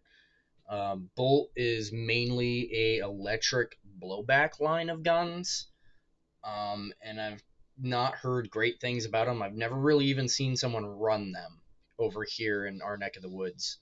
I doubt. Team, have you even heard of Bolt? No. Yes, I I've haven't heard of Bolt. Okay, one person's heard of Bolt. Upgrade parts. That's all I've heard of. But outside of like how they perform or anything like that, I don't know anything. I don't think I'm not a fan of EBBs, electric blowback guns, anyhow, and I definitely not advise any new player to ever get a Bolt. I would say Bolt's for a very small niche form of player, and they're not even that good. There are better electric blowback options out there that we'll get into, mainly KWA. If you want to blow back, that's probably the best way to do it with their recoil shock system. Okay, Classic Armies, GTD, they were next. Well, Next boys, two. I'm gonna head off. I appreciate you having me on. All right, bye Odin. Enjoy your night. Enjoy Sure. your game. You can actually play with me and Yep. Clayton, or me and Pottery, by the way. Okay. It should be cross-platform with Xbox, so you can come play with us. I think on your little All pal right. world. But enjoy your night. All right, bud. Toodles. Thank you, guys. You guys have a great night. Is Oracle still here somewhere? Yeah, although I don't. Yeah, he's here. Oh, okay. There's not much I can say because I mean, all I know is my SEMA worked good and the G I traded for. Yeah, but worked that's good. not stock. SEMA work. Yeah. Good SEMA enough. work. I mean, Just the SEMA is M4 four. worked, the RPK worked. SEMA is 4 brands from now, and I got a lot to say about SEMA. I am a SEMA fanboy through and through, 100%. But next up is Classic Army. I'm gonna put Classic Army up with B. Classic Army, as of late, has come out with their Nemesis line and a lot of guns. You know, they're kind of in the trend of the speed QB guys. They have decent guns. Their gearboxes are fine. They got their own proprietary MOSFET system. Um, Classic Army is probably one of those guns that a new player could pick up and have a good time with. I will say that. As for upgradability, probably not very much. I would say Classic Army would be a great starter gun, in my opinion. Um, Other than that, there's better options elsewhere, but they're decent. They're much better than the C tier guys, anyways. I have Condor in here. Condor doesn't really make guns. They're more of a gear company, but I'm gonna put them in A. Condor makes a lot of gear. I mean, a lot of gear, and it's all decent stuff. You know, I would say if you're a newer player, definitely check out Condor. Their newer stuff, they're starting to get a little bit more thoughtful about what people want to run and the type of gear people want to run. It's gotten a lot nicer than what it used to be. I know Matty Mo loves Condor. We probably at one point all run Condor gear. It's fantastic. There's I no mean, I reason have to a go super crazy. Condor plate carrier, You and I've do. used that thing. Yeah, I've I had think I my think a Condor OD plate Green carrier. pants are Condor, same as my top. I think I just have like a Condor set, and that's the OD Green set I wear. Yeah, my shirt's a Condor, I think. So as far as gear and camo go, pretty good company. Don't need to get the crazy stuff. Condor's coming out with stuff that imitates the really high end stuff, and it's probably very good. But I just wanted to bring them in here. So if anyone's looking for cheap gear that is good, uh, that option is there. Okay. Next up is Cybergun. I'm gonna put Cybergun in B. Cybergun B tier is kind of like the decent stuff. I would say B tier is all these brands. You could probably get one and run it as a new player and be fine. Cybergun is a big rebrand company. They rebrand a lot of stuff. Gas blowback pistols, ARs, you name it, they got it. They hold a lot of licenses and make a lot of stuff. It's decent stuff. I'm not gonna say it's bad. I'm not gonna say it's wicked good either. It's just kind of in the middle, and that's where I'm gonna leave that because there's really nothing more to talk about Cybergun. You know, they make pretty much everything, or they rebrand a lot of stuff, and it's all decent stuff. I don't think any Cybergun is inherently bad. But next up is probably my squad's, or at least most of my squad's favorite brand, and it's SEMA. SEMA for me is automatic S tier every time. SEMA guns have some sort of magic. I don't know what it is. I don't know how they do it. I'm mainly talking about AK platform stuff here. Their M4 stuff is really good too. Good to build on. Their QC on the cheaper stuff isn't great. Kind of like the A and K, you can get some stuff that's not exactly, you know, perfect to spec. if But you're a lot gonna of it get you a could work SEMA, through. get the higher end line. Get the higher end stuff. Yeah, don't M4s get anyhow. the cheap stuff. M4s. Yeah. M4s. SEMA Platinum M4s. Wicked good. I know they got a really bad rap. What is Omega saying? Cybergun stock is less than 5 cents a share. It's Cybergun. It is what it is. SEMA M4s, their platinum line. I've had one. Oracle's had one. Multiple of our buddies have had one. They got a really bad rap when they came out because they were doing different, unique stuff. Mainly their quick change system through the buffer tube, which a lot of people were like, oh, but I can't swap out the gearbox and I can't swap out the buffer tube. But if you were a guy that just wanted a gun to go out, or if you want a gun to build and not go super crazy with, they are great. After they fixed their first iteration MOSFET on their Platinum line, I have had a SEMA Platinum as my donor beater gun for almost 2 years, and I did some minor improvements to like the parts just to up the power a little bit and up the reliability, but I never swapped the MOSFET, and the gun ran fantastic. And I still have it to this day. I just got it rebuilt, and I put a Titan in it, and it's got a full build now, as it should, as it's deserved. It's been through Swiggy. All right, listen, the SEMA Platinum went through Swiggy and survived. That is an accolade that not many guns have fucking lived to tell the tale.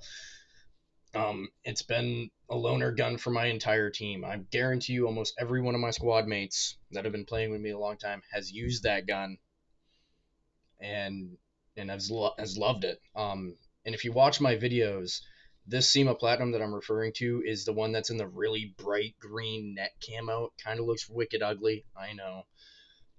But that's the one I'm talking about. It's like a 14-inch M-Lock M4. Fantastic. Oracle's had his for a year and a half. We did the same thing that I did to mine. We tweaked it a little bit just to get the power right.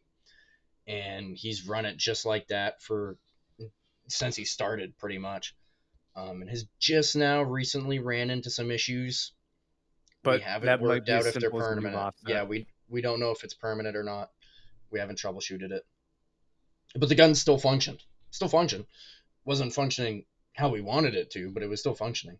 Didn't catastrophically break or anything.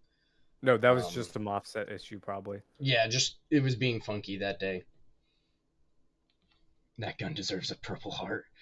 Pizza, I'll say you're with the SEMAs 100% is right. I've maybe, I don't know if you've noticed or not, but at least with the M4s, is they're pretty compatible with most M4 mags. You don't have to baby it with a specific brand. Oh, I am getting there. Which is I good have if so you're a new much. player, because, you know.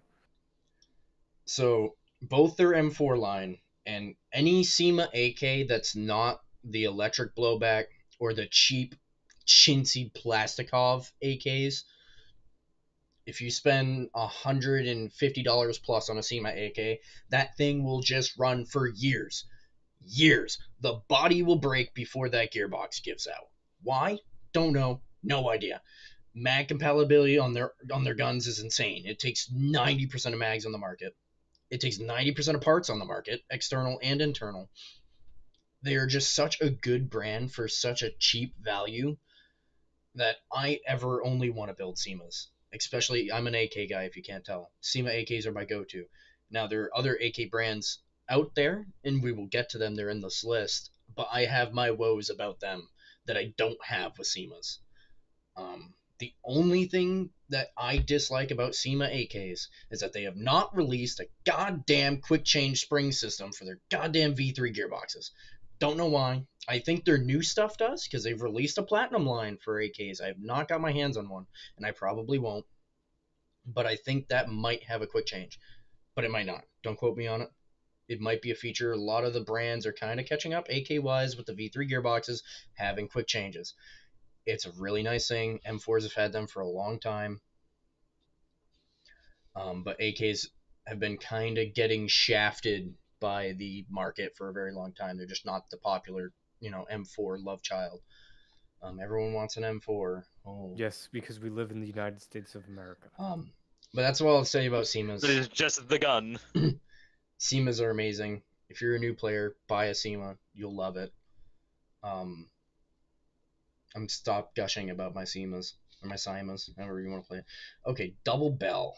I have had one double bell in my history, and I'm put it in B. B. Same thing with double. I'm gonna put double eagle in B as well. Along with there's one more. D boys, B. These three brands are very similar. A double bell is very much a SEMA knockoff brand. They're like a slightly less good SEMA. I've only ever had their AKs. They do make full metal M4s. Haven't used them. Clock might know if he's ever bought one to test them. He can chime in if he's still here. But they're just similar to A&Ks. I would say they're between a SEMA and an A&K. They're a little bit better than A&K quality-wise, but not as good as SEMA's. That's all I know about them. Now, Double Eagle, on the other hand, I have had one Double Eagle. I bought their UMP knockoff because I thought that it was different and unique in the way they built it to be aftermarket friendly to parts and user and tech friendly. It had MOSFET issues, so I think their new iteration of their MOSFET, their Falcon or whatever, 2.0, whatever it is, their Falcon fire control system, I don't think they're quite there with their MOSFET system yet. Their bodies are good. Their gearbox are probably pretty decent. That's what I'll say about them. They're probably wicked good builder guns. I guarantee it. I haven't been inside of one, so we don't know that. D-Boys, I don't think we get a lot of D-Boys over here in the US, at least not that I've seen. It's kind of uncommon you see them over here. I don't know if they're more of a Europe brand, but I think they're on the same kind of line that these other two are. Very similar. So I'm going to leave that as that. Okay, Echo 1. I'll put Echo 1 in B tier. There's a lot of B tiers going on here. Echo 1 is like SEMA, but slightly worse, in my opinion. It is a slightly, like that much worse SEMA. As far as most of their guns go, they're M4s and they're M14s. They do make decent M14s, but they're also partnered with Jag. That's the main reason they're in B, because I think Jag makes some pretty good stuff. They make some decent high kappas. Their gas blowback pistols are pretty decent. I had one. I was very impressed with it. I liked it a lot. But you got to know how I look at sidearms. I look at sidearms as it's a sidearm. I'm not going to upgrade it. I'm not going to fix it. If it breaks, I'll get a new one. It served that purpose flawlessly. And I've had one of the original Jag Arms gas shotguns. That thing was sweet. Now, Pottery has had one of their newer Jag shotguns and did not like it. Yeah. But yours had just the wasn't a fan of internal gas reservoir, right? Yes. Okay, mine had the external gas reservoir because mine was a Gen 1. And I think that's the big difference. Yeah, I just wasn't a fan of. I expected it to run better than it did, and I was like, all right, I'm just gonna RMA it and send it back. Yeah, And I it was missed bad. You got a that, bad and then one. it sat with me for a while, and I was like, well, fuck it, and I just gave it away at Harris. I was like, somebody won't do it. That's been a big consensus about the new Jag shotguns is that they're not great. But the original one, from my personal experience, was pretty good. I enjoyed it. It was cool. Yeah. The No, I was pistols like, are yeah, decent. it's just not. It just wasn't fun, so I was like, all right, somebody will enjoy it. Give it away in a raffle. So Echo 1, like, if you can't get a SEMA, get an Echo 1. Like, they're not as good, but they're decent. They don't do anything special. Okay. Oh, this is a troublesome one. We're moving on to G&G. Oh boy, if Odin was here. Okay, I'm gonna put G&G in C tier. Hate me if you will. Here's the hot take on G&G. I started with a G&G. I bought many G&Gs. Their basic line is one of the best builder guns that you will ever get. Period. But their old stuff is wicked good. Their new stuff, however, they have gone in a completely insane direction with. Completely insane. They have gone in more than proprietary. It is their own thing. And I don't agree with it. I've never seen one perform. They might perform well. Their G2, which was their iteration before this new stuff that's come out, was decent. It had a few problems, but the gearbox and the body and stuff was decent. And their new stuff is just completely insane. They've gone completely proprietary. Everything they've done is G&G. It has to be in G&G or it's not working, which I disagree with as a player and a consumer. So I don't get their stuff anymore. But if you get a basic bare bones G&G combat machine, they are fantastic. They are the SEMA of M4s, and everyone can attest to that. They will run forever, and they are fantastic to build with. Their pistols, I have had bad experiences with. I don't know if it's just the provider I went through, or if it was the guns themselves. I got many G&G handguns that were lemons out of the box. However, I have gotten them when they work, and when the G&G handguns work, man, do they work well and they feel good.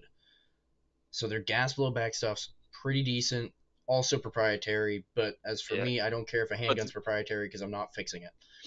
The amount of G&G handguns I've seen just within not like worth. a month of getting it, just, oh yeah, let me shoot it, and just watch it piss gas out the top Yeah. and just empty the mag.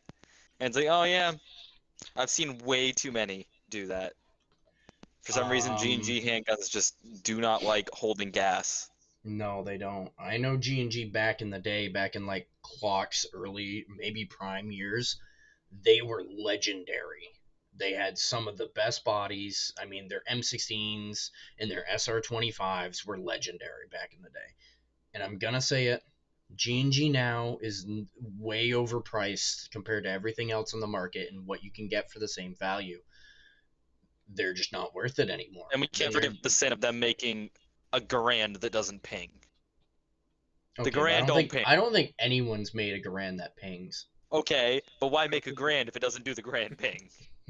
Then you've just got a shitty M14 with no ammo.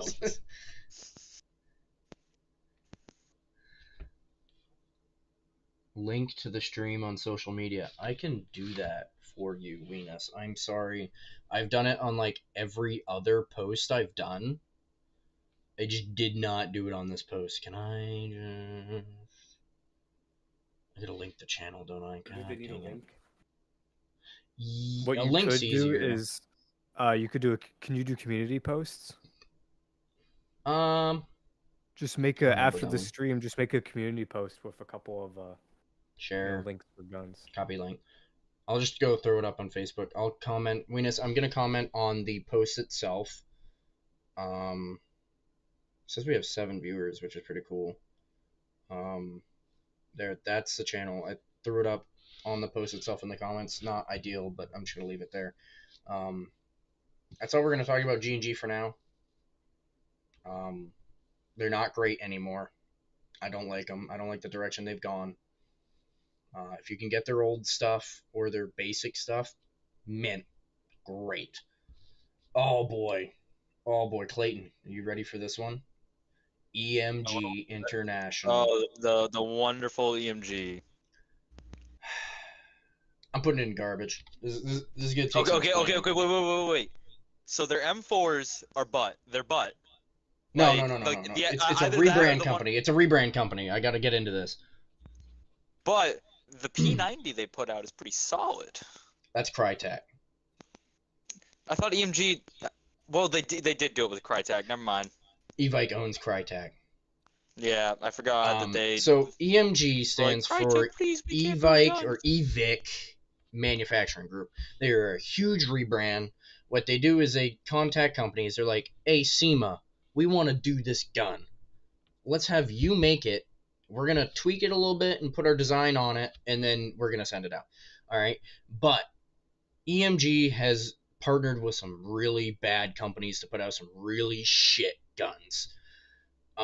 So if you see an EMG logo, you need to look and see who made the gun. I've seen EMG stuff from Kink Arms, from a lot of APS. EMG branded so many APS guns. That's, I think, what Clayton's old Noveski was. It was an EMG gun. It was bad. It was an APS.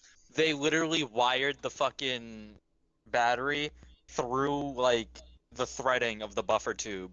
So Yeah, when so I when tried you to take the buffer unthreaded the tube buffer tube, off, it took the when I wires unthreaded the apart, buffer tube, it just ate the serrated all the wires. wires and just Yeah, shoot them into a love million it. pieces. Like, why? I was like, there's a hole through the middle of the buffer tube. Why not put it through there? Why? I will say EMG as of late, as in like the last year, maybe year and a half, has done a lot better job putting out better products. And I'm going to say it mainly because they've partnered with SEMA. They started sucking SEMA off so hard after the SEMA Platinum came off that every M4, goddamn every M4 made by EMG with the license on it is a SEMA Platinum OEM. Almost 100% of them. It's either that or Double Eagle or Matrix. Double Eagle also is doing a lot of EMG brands right now, mainly gas stuff though. They're doing a lot of the gas blowback M4s that are coming out through EMG the past 6 months. I've seen following because I follow EMG a lot on their website and I see their stuff all the time. So if you get an EMG or if you see an EMG brand, find the OEM immediately and make sure it's one of these good brands, whether it be a SEMA, maybe a Double Eagle, maybe an ASG. Do the research if you see an You, EMG you logo. you should at least bump it one up from garbage just because of the fact that they're the first one Okay. to kind of make a P90 that P90s correctly. Yeah, we'll get into that when we hit Crytek. Um, I will say EMG is doing some cool stuff. They just need to make sure that they don't do it with shit people. Yeah. Like all of their SEMA licensed stuff, pretty cool. Nice bodies. They got some decent features. Just do your research when you see an EMG logo. Some of their stuff's really shit. Some of their stuff's decent. Now we're going to get into G&P. Now G&P, I'm gonna put them in C tier now. G&P was one of the older brands of airsoft, kind of like the granddaddy back in the day, back in Clock's era when he was playing younger. Um, they're not really all too common nowadays. You don't really see a lot of them. They don't put out a lot of products. They do some stuff with SAI Psi, I think it is licensing. That has some decent stuff. Their bodies are fantastic. They are picky, however, with mags and stuff like that. Like if you get a GNP, you're gonna have to find what it likes and just run that. They're not just run anything like a SEMA is. But they are good. I don't know how well they perform out of the box because I haven't gotten one or seen one out of the box like ever because they're very uncommon now to see them. But they used to be one of the best building guns, I think, a few years back, 5 or 6 years ago, maybe even more than that, maybe almost 10 years. They used to be, one of the figureheads. I just don't know enough about them. I just don't see them. And if anyone here who's been around, Omega, you've probably been around. Clock, you've been around. Matimo, you've been around. Let me know what the deal is with GMP because I know that they're decent, but I don't know what the state of their company is these days.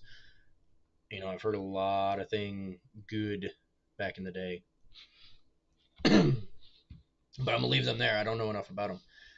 Golden Eagle. Okay, this is the company that EMG is working with right now, not Double Eagle. Golden Eagle. Golden Eagle is a lot of gas blowback stuff right now. They do AEGs, but a lot of gas stuff.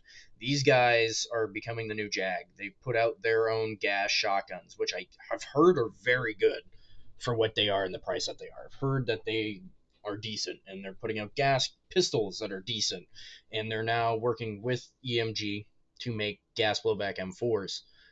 SEMA also has made their own gas blowback M4, but they're not getting as much output as the Golden Eagle guys are. They're getting a lot more product out, a lot more models that I've seen on the websites. I've never had one. I'm going to say they're good, though, because I've heard good things about their shotgun, gas-wise. AEGs, I haven't had any. But, I would say that they could go toe-to-toe with any of these other guys in here.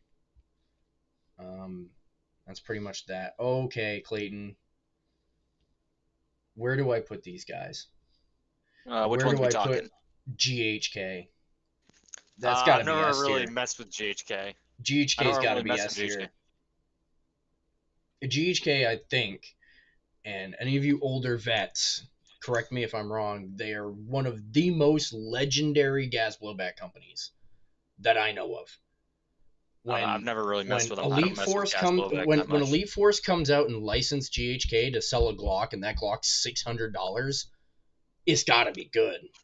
It's got Yeah, to be that's more good. than I paid for my real Glock though. So. Hagrid has a GHK gas blowback AK, and they even Oh make yeah, he does have the 74Us, GHK one.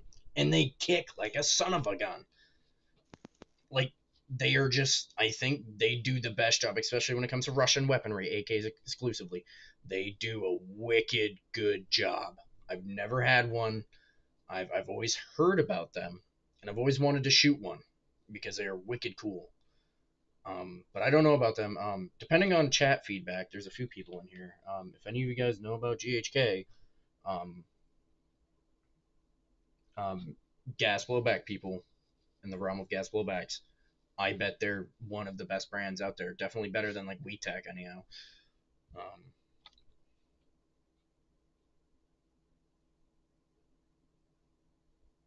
Kind of bad now.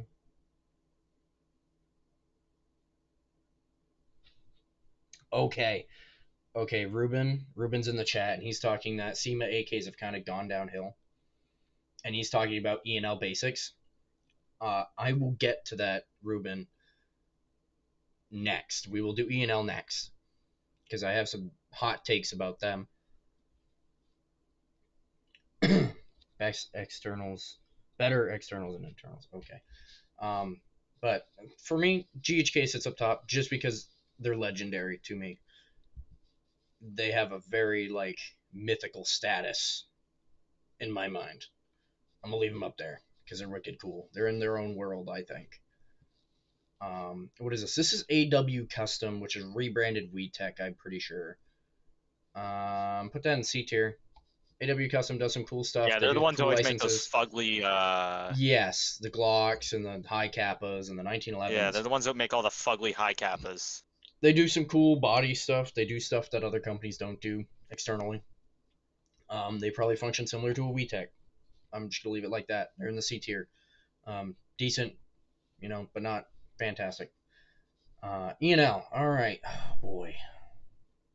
I'm put E&L in B.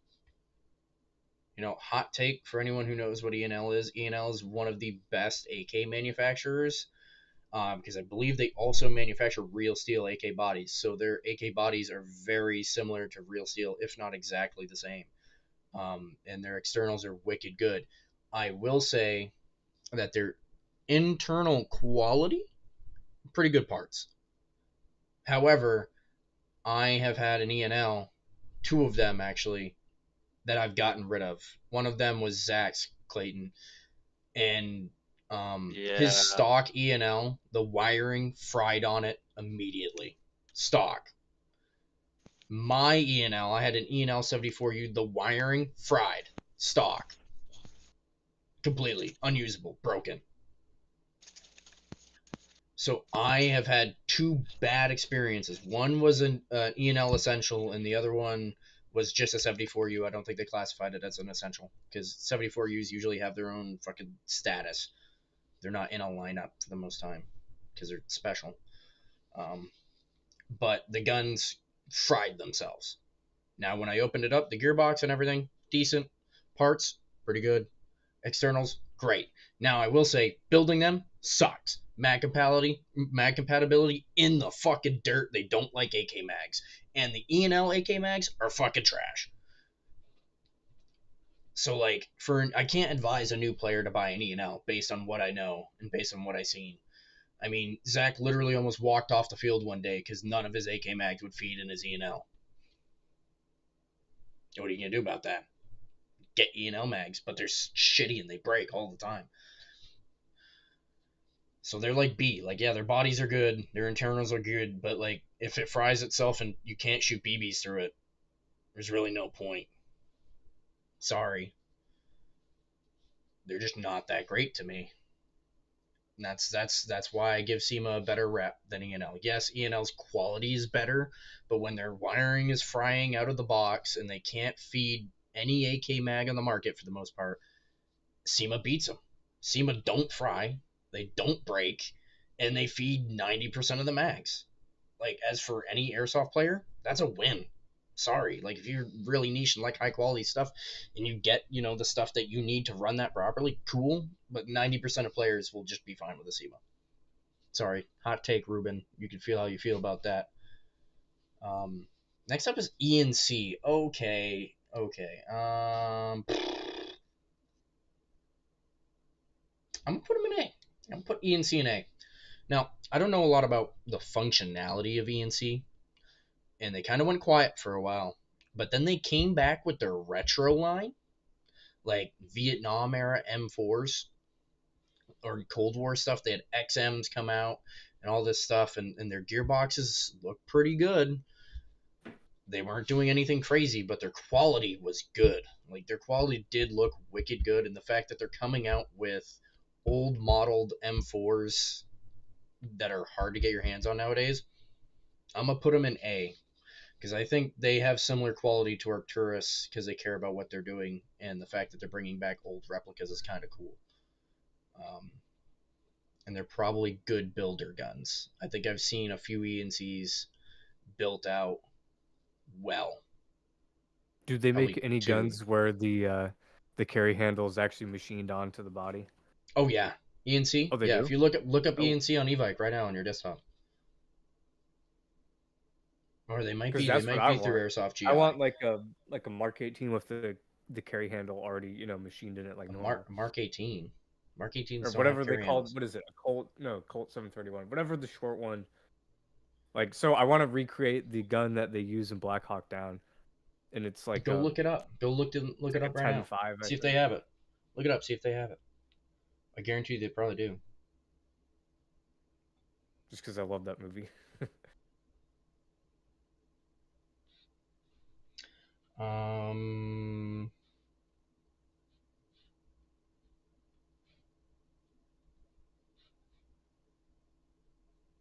He said Ruben says he's yet to have mag issues. I don't know what you run. You run what, Blue Box? I think Blue Box does work in them because I think that's what I tested his gun with, was a Blue Box mid cap. But he lost his marbles because he couldn't feed his gun with any of the mags he had, which were probably SEMA based mags. Potter, you were there for that, weren't you? I'm not sure. Yeah, you were, when Zach was on the ground losing his mind about all the mags that weren't fitting and feeding his AK. No, okay. Oh I remember when boy. their M60 died. ICS. We're on to ICS now. I'm gonna put them in B tier. They're better than Ares. You I'll got a say question about ICS. BBs in the chat. Ooh, BBs. For the price, you get expensive, fast, heavier weight. So is there a sweet spot for price and performance? Okay, Zen, that's a good question. We were touching on it earlier. Oracle brought it up. I will say depends on the gun you have. If you run a basic out of the box M4, they don't have a high power output. I would recommend running 2.5s or 2.8s with an M4 that is low power. Like 3, if you're chronoing local fields, Harris, Coles with 2.5s, and you're chronoing less than like 360 with a 2.5, no more than 2.8. I'm going to cap you at 2.8. The benefit is not there for you to go heavyweight. But if you run an AK, SEMA or otherwise, they have, I don't know what it is, but they're usually higher powered. Running .3s out of a stock SEMA AK, beautiful. One of the best things you could do. They shoot wicked nice for a stock gun. So that's my general, if you have a built gun that you've put money into, got aftermarket parts, tuned it up, 3s or 3.2s. I wouldn't advise going higher than 3.2s. I know a lot of guys that shoot 3.6s and 4s, and they swear by them, but they put $1,000 into their gun to be able to do so. Or they're using HPAs too. Or they're using HP. Well, you get to the same price point, Yeah, but I mean, like, they're using very, like, top bleeding high-end edge guns. Yeah.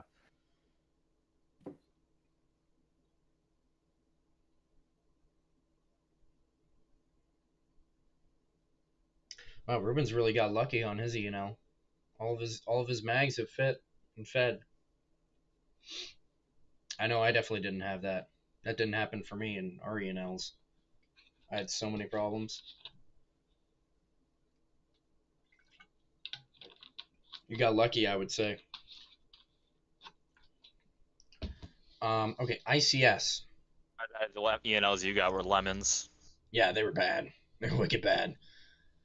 ICS Airsoft, very similar to Ares in the way that they've gone their own route about Airsoft and the way they make their guns. I will say ICS guns are wicked nice, but you have to be a dedicated ICS fan, and that's how I'll put that. They have split gearboxes, different design bodies. They probably shoot pretty good, but if you're not an ICS guy or if you don't know an ICS guy, don't buy an ICS. Bottom line. And there are some rebranded ICSs out there, so just keep an eye out for those. I wouldn't say they're bad guns, but they're not user friendly. There's a learning curve that is with ICS, and I'm gonna leave it at that. They also make all different kinds of guns. They make AKs, they make M4s, but not for every player. Definitely not for every player. All right, here we go. Crytax. Oh boy. Yeah, Crytek's got to go in A tier, bro. It's It better doesn't than matter all the that rest they of them. are It's better a than all of tech's the rest worst of them. enemy, even though they're the No, tech's worst enemy. they are one of, by far, they are one of the best out of the box guns. I will say that. If you are a player that wants to get a gun and run it, buy a Crytek. Bottom line. But if you care about your future, don't buy a Crytek. Um, they're old. They're outdated. They need to update their systems. A lot of it's kind of proprietary. Um, to work on them is you have to know how to work on them, but they will last a long time and they function well. They probably don't break very often. I don't think they break very often. The parts they use are decent.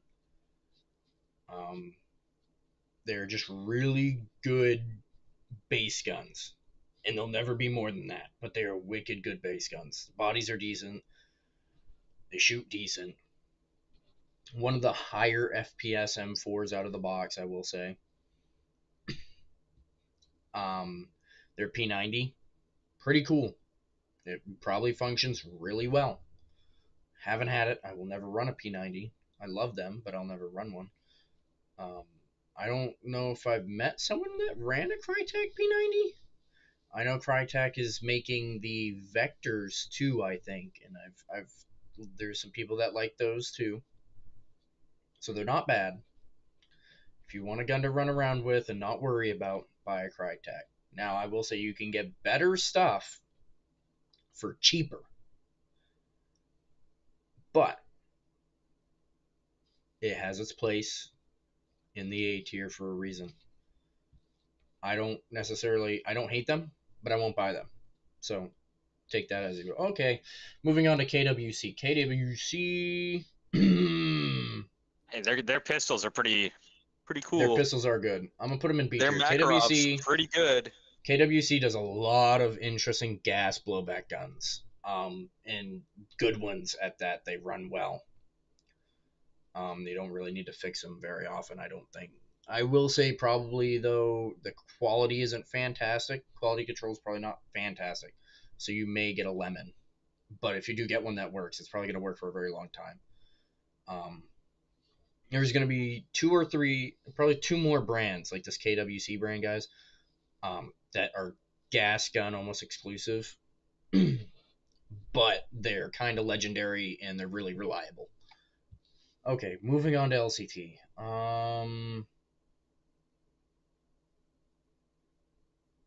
What do we do with LCT here, Clayton? I don't know. I enjoy LCT. I'm a LCT enjoyer. I'm gonna put LCT up above E&L because they've run Didn't they out of the make a box. AK-12?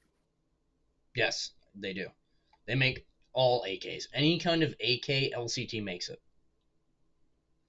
Any kind of AK, HK, LCT's got it. I'm going to put them above E&L because my LCTs have never fried themselves out of the box. Never happened. LCT has been very long running, the king of the AK platform. E&L kind of came up and was like, hey, I'm a sit next to you and compete with you, and in my personal experience has fallen flat on its face. But according to other people, Ruben being one of them, he has an E&L. He likes it, and it runs well for him. So good for him. I got 2 lemons, I guess, that just fried themselves. So personally, E&L is not my go-to.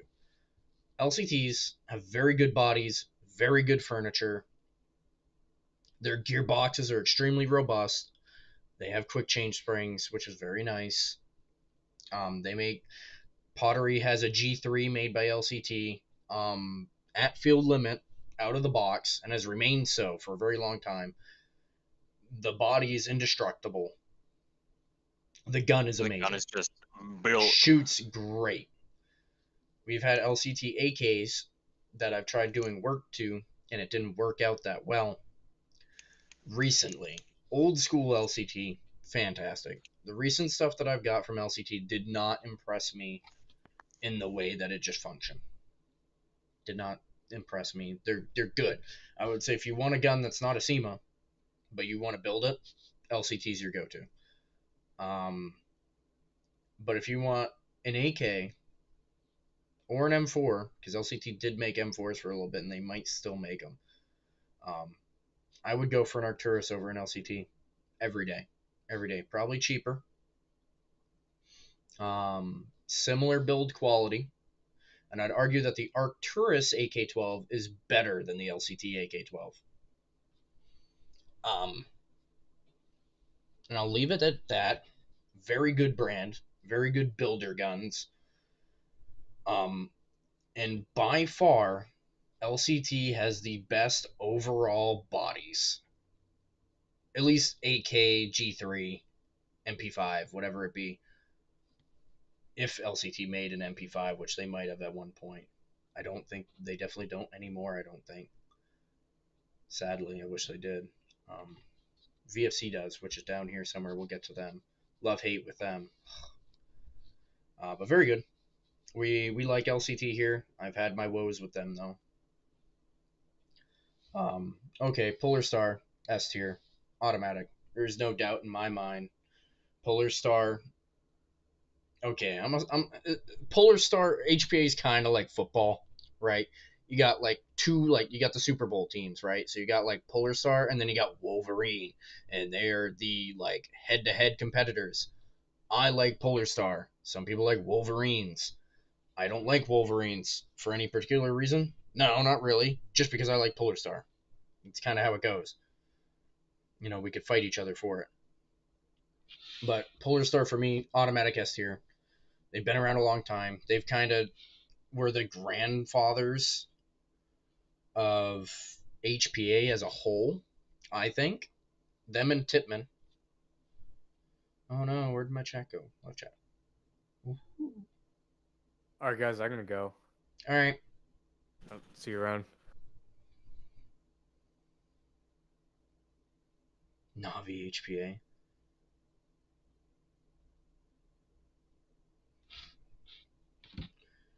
Okay, I got the chat back up. Polar Stars are fantastic. I bought an F2 and I put an F2 in one of my SEMA AKs. And now Pottery is now the owner of that. He loves that gun. I love that gun. I'd say it's pretty fun. Amazingly. And I have no problem with Wolverine. Wolverine has kind of gone their different direction with the MTW. Rather than investing in their engines and everything, they went and did their engines are still very good, don't get me wrong. They went and made pre-built HPA specifically built rifles. Polar Star didn't really do that. They did at one point, but that was a long time ago, and I don't think they do it anymore. But I really like their their HPA stuff. It is very good, very easy, very simple. There's a lot of compatibility with many things. They based a lot of their stuff on VFC stuff, so they're really good with VFCs. All their spec stuff is for VFC. I love Polar Star. I wish I had more of them. They're cool people, cool company. Wolverine, I'm gonna put an S tier. These two are like the top notch HPA guys right now, and that deserves to land them in S tier. Regardless, I know a lot of people who love their Wolverines and run them all the time. I know a lot of people that love their Polar Stars, run them all the time. These guys, if you're gonna get HPA, get one of these two for sure. Now there's other HPA companies. Gate is coming out with their own stuff. You have the Redline stuff, the N7s, which are older. I think they're pretty old, as far as I know.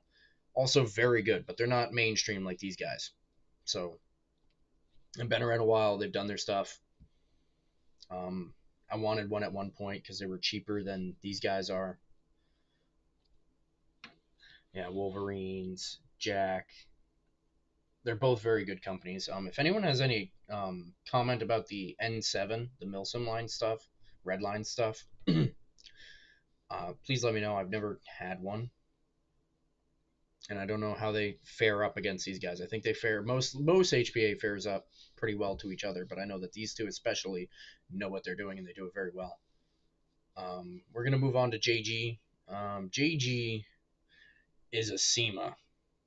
They're synonymous with one another. Been around for a very long time. Put them in B tier. I don't think they're as good as a SEMA. They don't got that SEMA magic, but they work well. Very basic. Kind of janky sometimes. They made a lot of guns over the years. G36s, HK license, whatever it is. I never had one. A little bit before my time in the sport. You could still kind of find them, but they're kind of phasing out, I think. SEMA kind of took over that throne from them. That's all I know. That's all I got for you. They're probably pretty good because they're pretty much SEMAs, but they're not SEMAs. King Arms. King Arms is a C.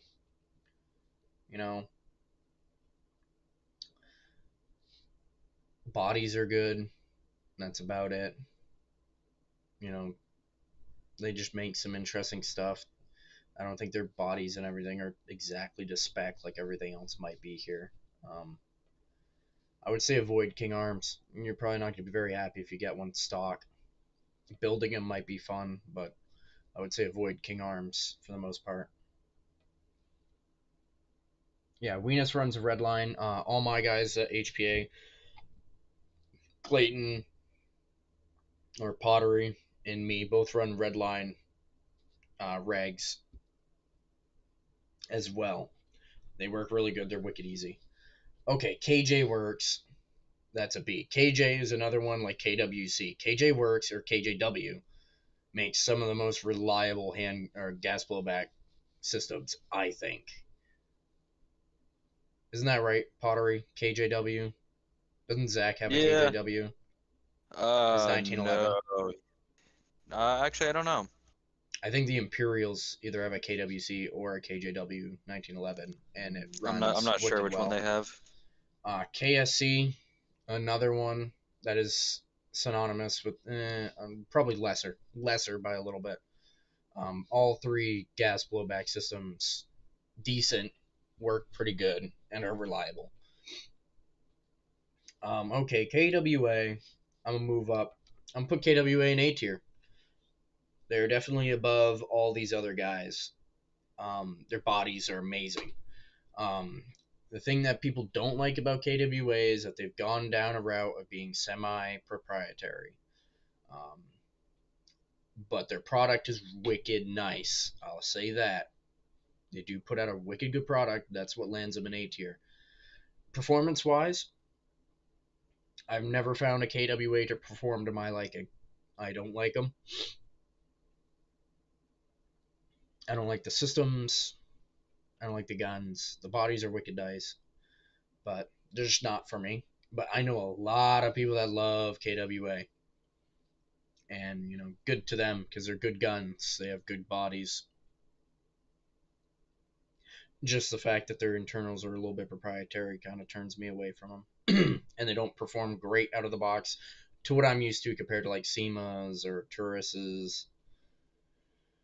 They're doing a lot of stuff, kind of coming into the market and trying to make their own thing and catch up with trends.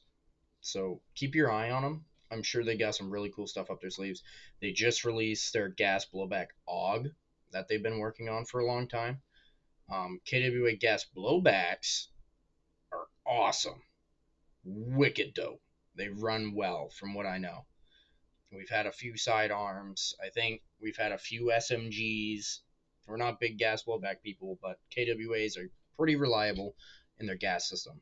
And they have a gas blowback AUG, so that gives them Yeah. brownie Well, points. gas blowback just doesn't work in this part of the world very well. Yeah, you're right.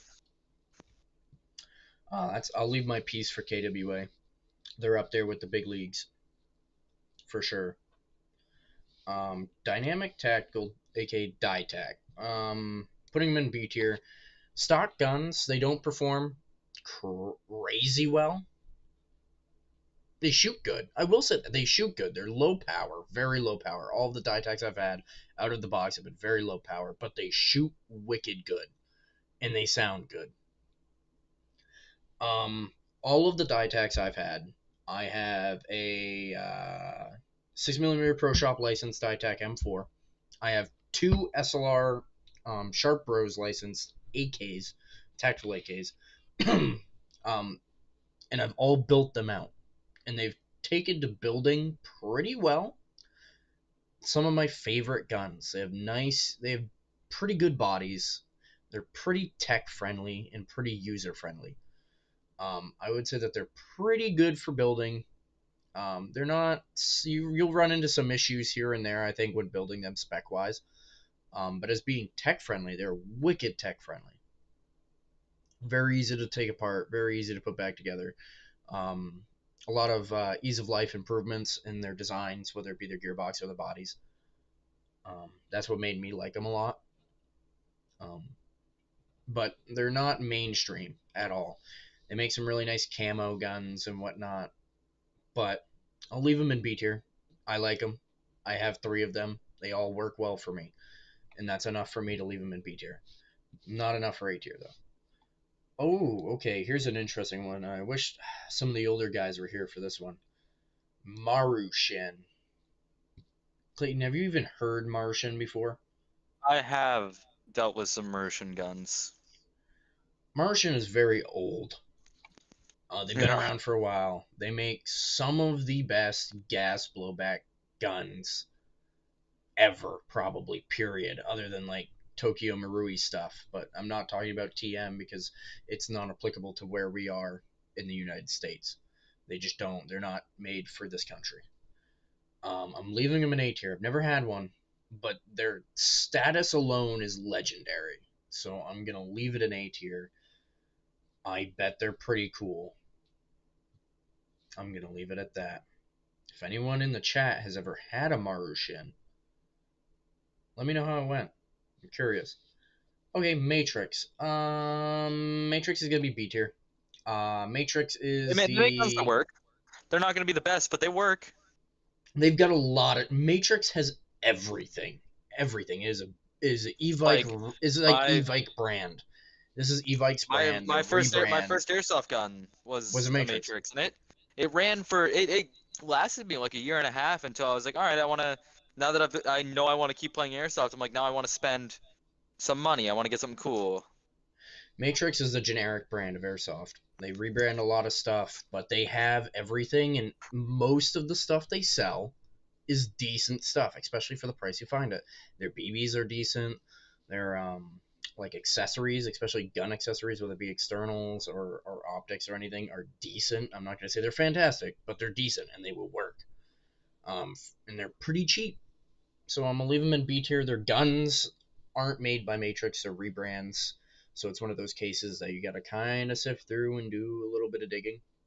But most of the Matrix stuff is pretty dang decent. Um, Oh, here we go. Here we go. All right, Clayton. Novrich. Oh. Yeah. The Novrich fanboys are the fucking airsoft version of BMW drivers, and that's all I'm gonna say about that. That is so spot on. This is my Novrich. This is all I need. Nothing else. I only swear by Novrich. I'm putting Novrich in I A can o- tier. I'm putting I can only Novrich in A tier. take it to Novrich people. I only hang out with Now, Novrich people. as you could tell, me and my boys, we love to nag on Novrich. We love to make fun of him. He does make some decent But he gas makes guns. some cool shit. His gas guns with the suppressors, they're decent. They're pretty good. The suppressors are cool. I His gas I pistols work great. personally I have love used his his Glock. I have used his green gas pistol caliber carbine from when your dad had it. It runs mint. It works.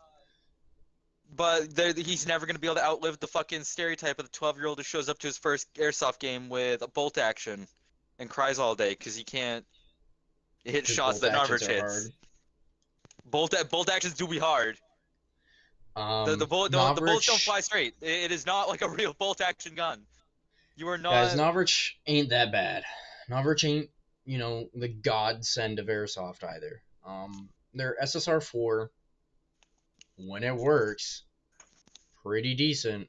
However, I have seen personally and heard about that they need to fix their gearbox shells because they have sheared off the front end of many a gearbox shell. Their SSR 15, on the other hand, is a really good gun, but way overpriced when it was out and when he originally released it. It's a VFC OEM. The body's fantastic. The internals are average VFC, I think, maybe a little bit better, but mostly average VFC. Um, VFC in the US is okay. VFC I've heard in the EU, Europe is absolutely bad, terrible. um, but his first AR was a good AR, just way overpriced for what it was. His newer stuff, his pistol lines, as far as I go, I'm not a pistol guy.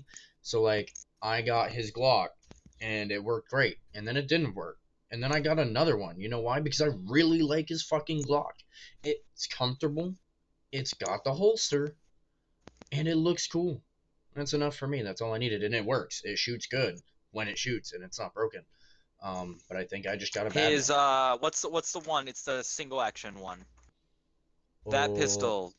single action. You mean a What one is it? 1911? He only has a 1911 on a Glock. No, he has another pistol. It's the one with the suppressor on it. Oh, and you mean it's the SSX 23? probably. That's not It's got like single the big. action. That's double action. It's got the big hammer on the back of it. Yeah, it's a non-blowback. It's a USP 45. Yeah, that one I've seen people take Very on good. like people with AGs with it. That thing Very good. runs. His new G36. Haven't got my hands on it. I will eventually because it looks nice. His SSR4. There's better options out there. I will say that just because his has gearbox problems right now. I'm not sure they ever fixed it. His snipers, other than Action Army snipers, probably the best fucking sniper on the market. Hands down. You might have to tune them, you might have to mess with them, but no one's doing it like Novrich does when it comes to bolt actions. Just there isn't a market for it. It's not that anyone can, so that there's no market. He is the market. You know what I mean? Um, Hey, but if you're looking for suppressors for gas guns in airsoft, it's the yeah, he's Novrich got ones good to go. suppressors. He's got good suppressors. His It's like the accessories SIG are type of good. thing. 6-hour guns, they're butt. 6-hour suppressors, they're pretty mint. And optics, pretty good. His accessories, so his camo and his plate carriers and his rigs and stuff, all look pretty good. Um, he's a solid brand. You know what I mean? Just he's not the god of airsoft, but he's not the devil either. All right, guys, relax. Not that big a deal. S&T's C. S&T is what Matrix used to go through, and they kind of still go through for some of their stuff. S&T does a lot of old World War II guns. A lot of them. A lot of bolt actions, a lot of PPSHs, MG42s. Like, that's their kind of jam. Yeah. And, like, they're okay. Like, they're not good. But, like, The they're probably only the time I've best you're ever going to seen get for people that like era. aren't World War II guns also like a bitch to work on? Like I've only ever seen two World War Oh, II guns work shit. on, I and forgot that's a about 19. SRS. I forgot about SRS. SRS is upper. Thank you, Ruben. SRS, the Silverback, the sniper rifles, upper A class for sure. I would say they do beat out Novrich, just because they're more expensive by quite a bit, and they've probably put a lot more thinking and care into their product. I know a guy, the sniper on Harris Field, who doesn't really snipe anymore. His name's Swift. He has a Silverback. He likes it. They're pretty awesome. I have no hate. There is no hate here for Silverback. They're better than Novrich. However, their new, what is it? The MDR, booty butt, booty MDR butt. real gun, pretty fun. The SRS fucking MDR, whatever they're calling it, booty butt. But they are working to fix it.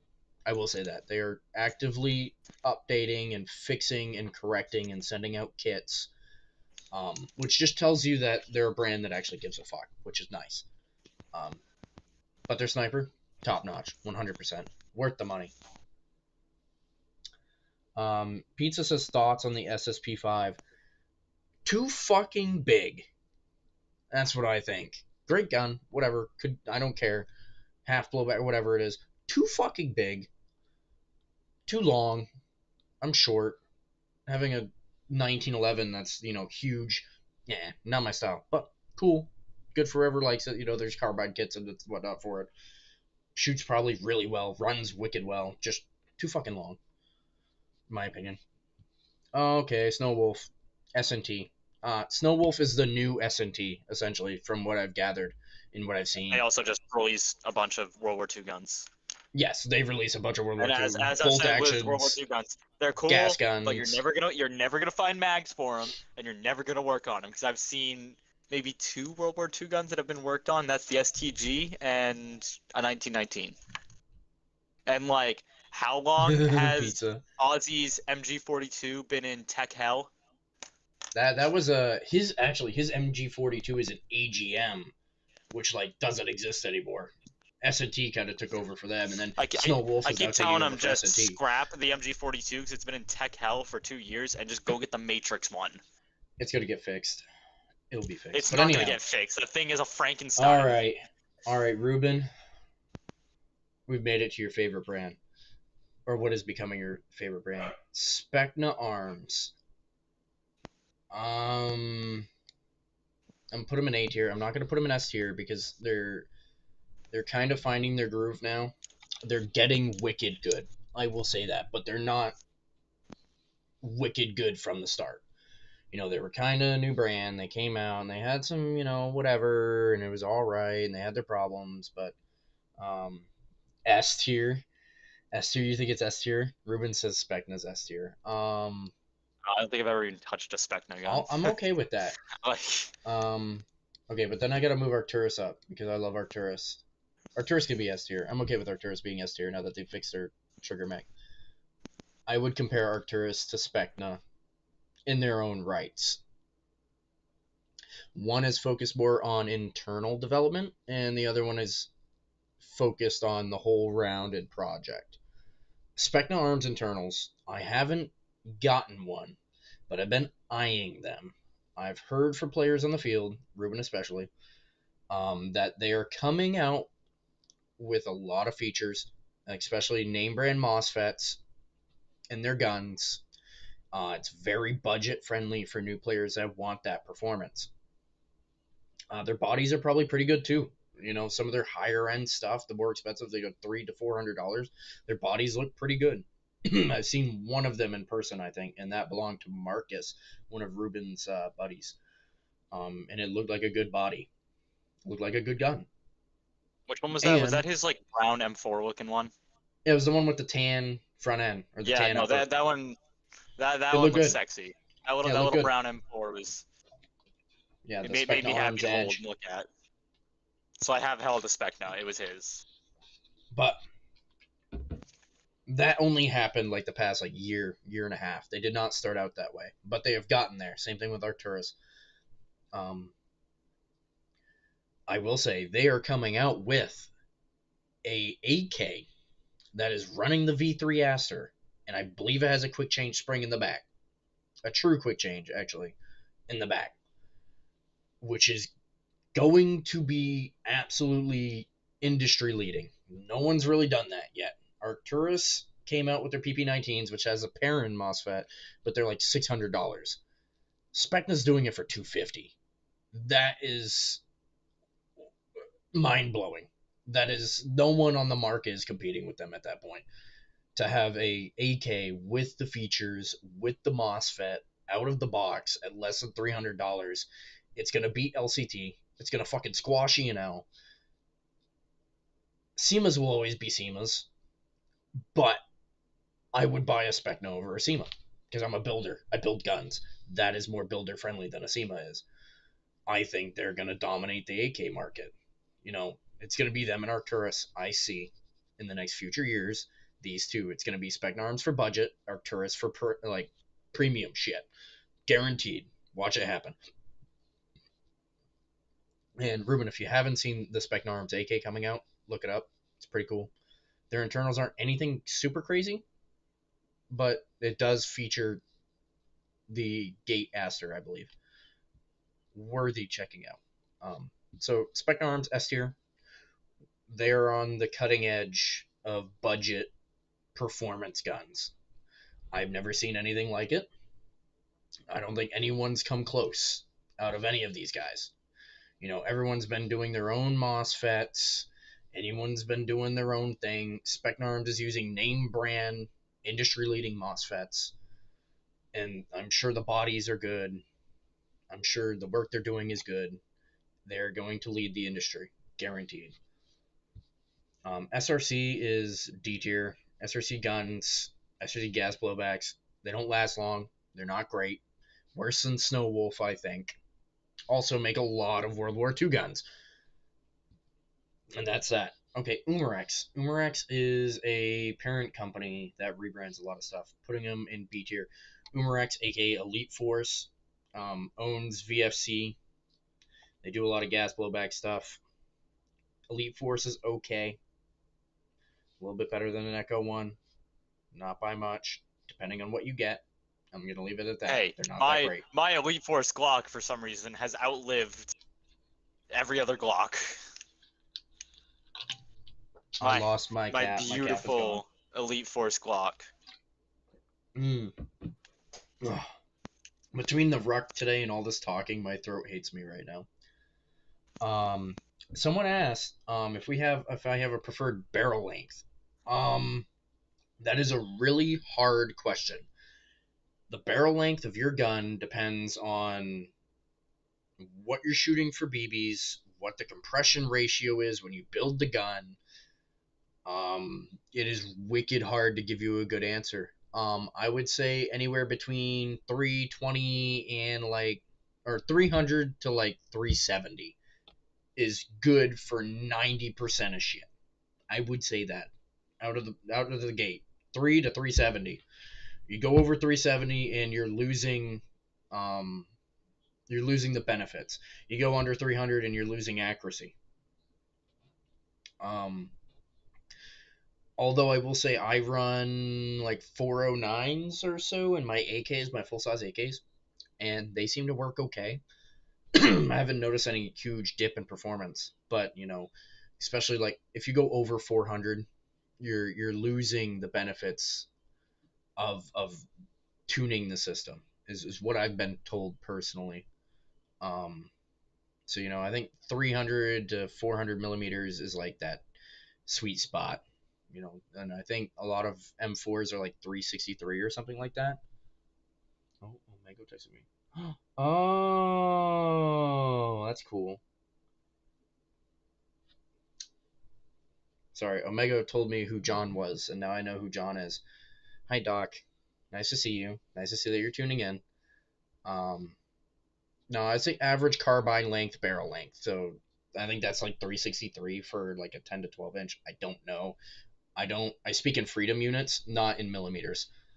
Could not tell you what that is. I could look it up actually, but I won't because I'm lazy. Um, that's what I got. Hopefully that helps, Doc. And I know it's probably not going to help a whole lot, but there isn't a perfect answer for every there isn't a blanket answer for that question. It is very build specific when you get into building guns. My buddy Swift, who's a part of the moderator group at Harris, who runs really souped up guns. He runs no longer than a 300 millimeter barrel, and he shoots .4s. That's what he told me, like literally last night. He said that there's no benefit to going over that, and he's done the volume ratio and all the math and all the mumbo jumbo. But that gives you an idea. You don't need a long barrel to get accuracy. That's not necessary. Not anymore, anyways.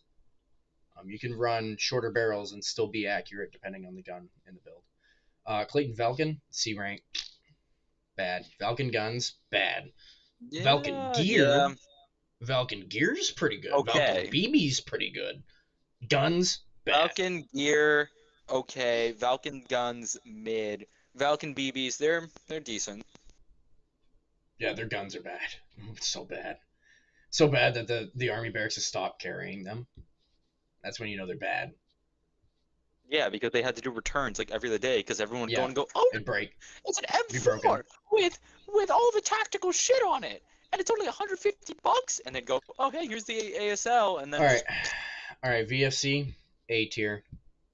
VFC has a legendary status as like LCT and ENL for AKs. VFC has for MP5s and M4s.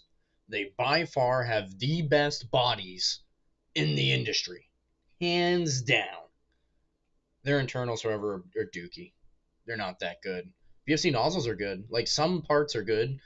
They sound like ass when you shoot them out of the box. They just sound terrible. Um, they do great for builder guns. Their gearboxes are pretty good, and as far as V2 goes, they're pretty robust. They're pretty strong gearboxes, I think, in my personal experience. I kind of like them. But they're really expensive.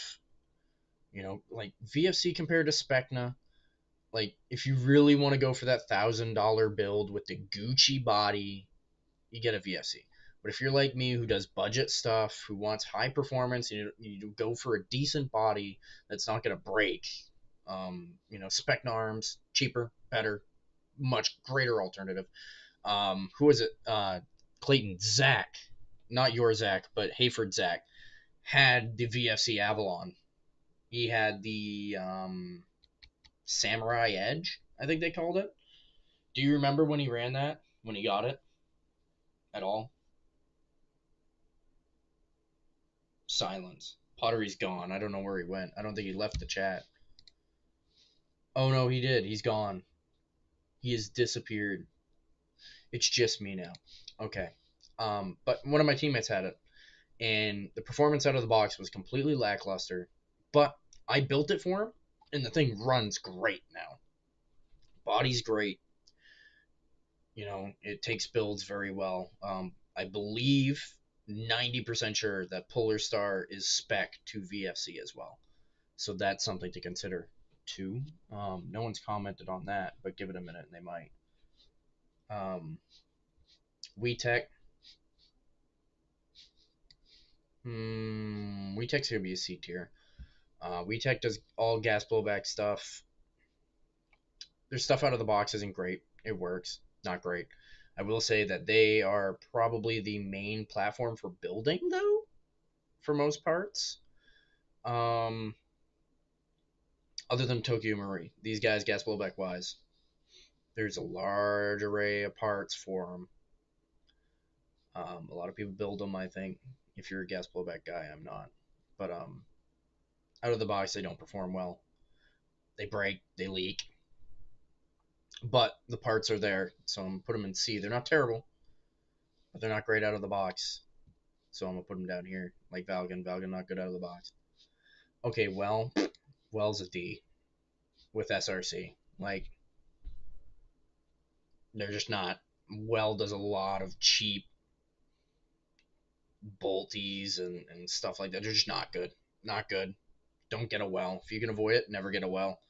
Never get an SRC. You know, don't get bolt. Don't get D tier. Don't get garbage. Don't get D tier. Avoid C tier. Go for anything B or higher. If you can get B or higher, you'll be set. You'll enjoy your experience, I think. A or S, you're probably guaranteed to, enjoy it and have a gun that'll last you a while.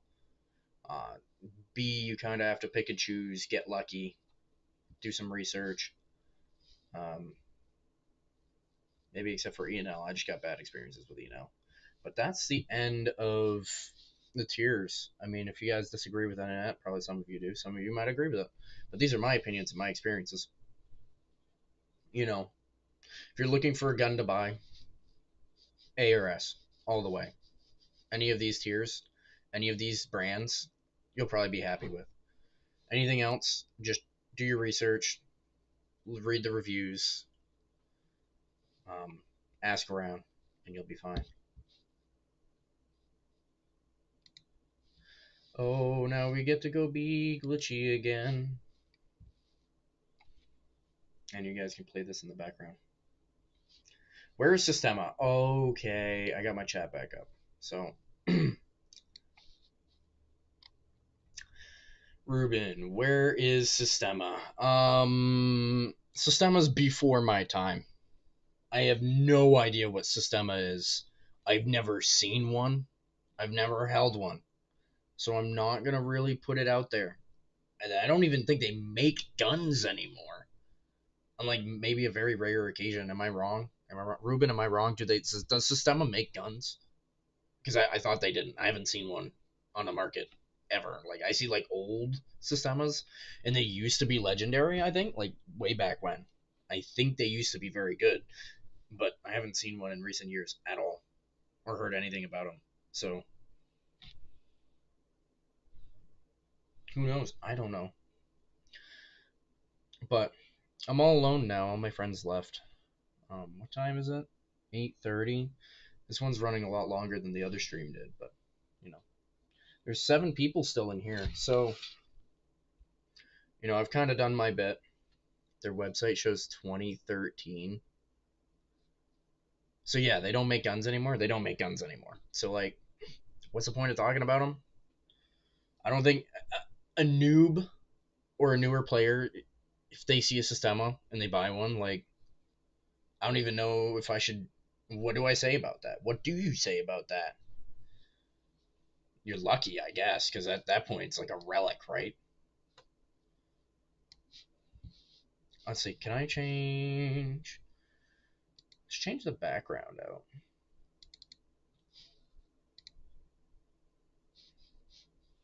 And get rid of this UBG stuff.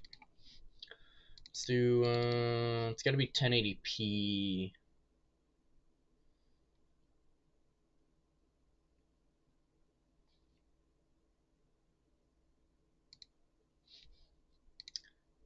I think InRise is 1080p. Yeah, no, it is. Okay. I'll throw InRise on because that's fun.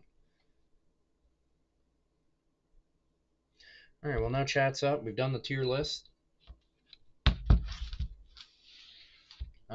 Now we can just hang out and chat for a little bit before I end the stream. I guess there's a few people in here, anyhow.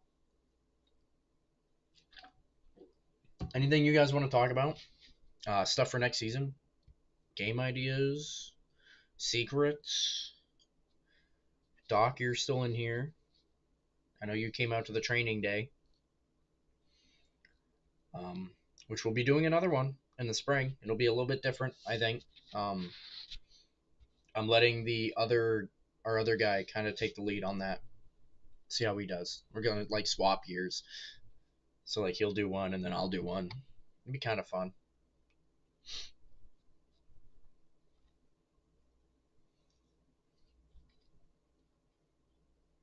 Oh, you want to know about COD Soft, do you? Okay. Um,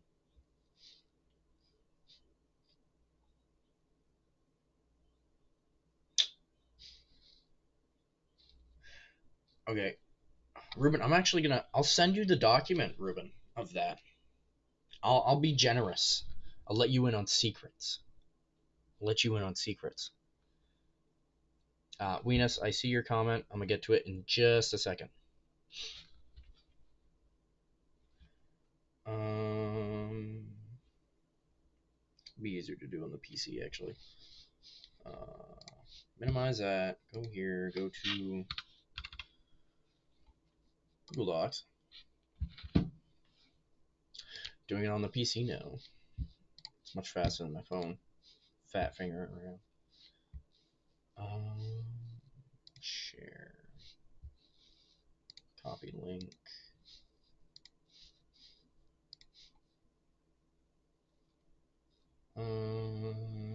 Ruben.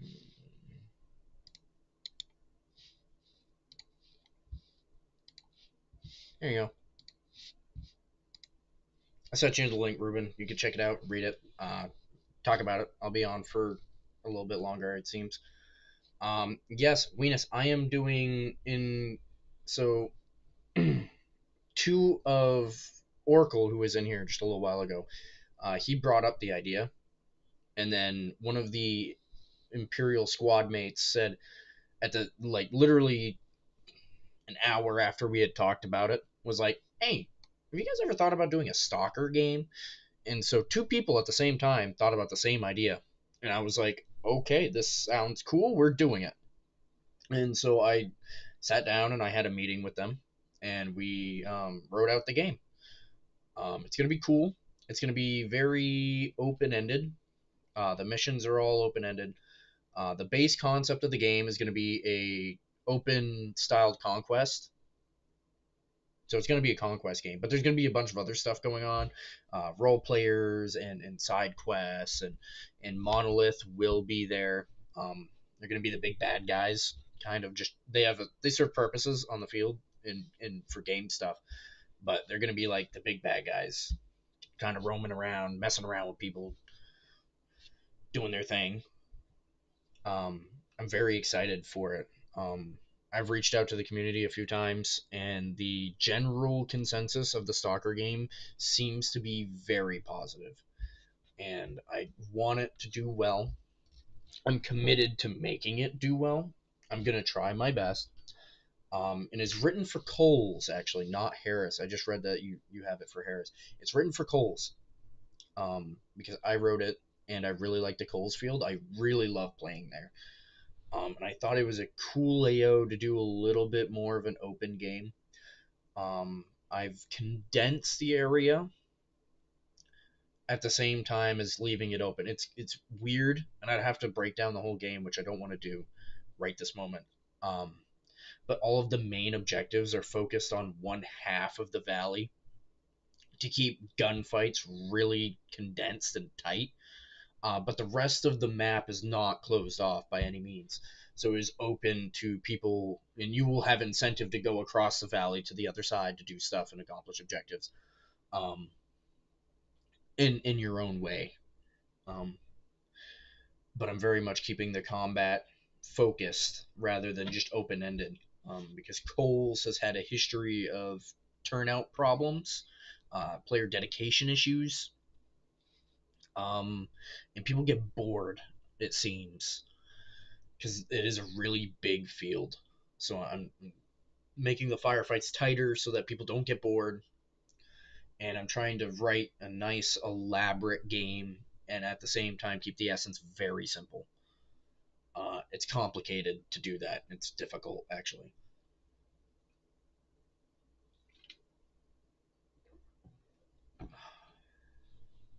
But I've found a spot where I think I'll be happy and where a lot of other players will be happy. It's probably one of my most anticipated games of the year.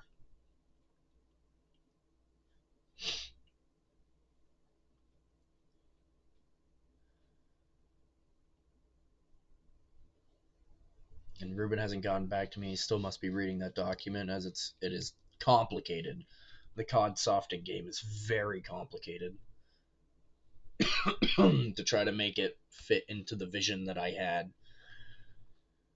Because the slot it was trying to fill, the shoes, or rather, the shoes it was trying to fill were very big. It was trying to accomplish a great feat.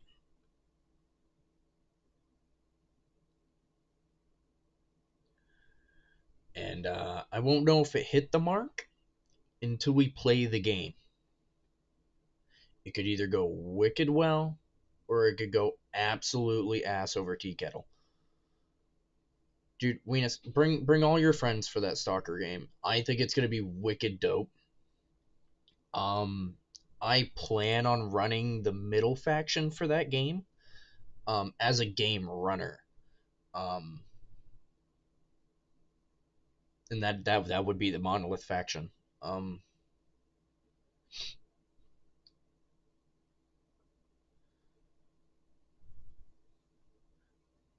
so I'm very eager to see how that works with the two main factions. I'm kind of me taking a step back from playing the main factions, and I just kind of want to see how it goes. You'll still see me in gunfights, of course, but oh, you know what? You know what? Thank you, Ruben. Thank you. Everyone else who has read that document has looked at those respawn rules and was like, "Oh, that's gonna go fucking wicked bad." And I was like, "Thanks, guys. Thanks for the help."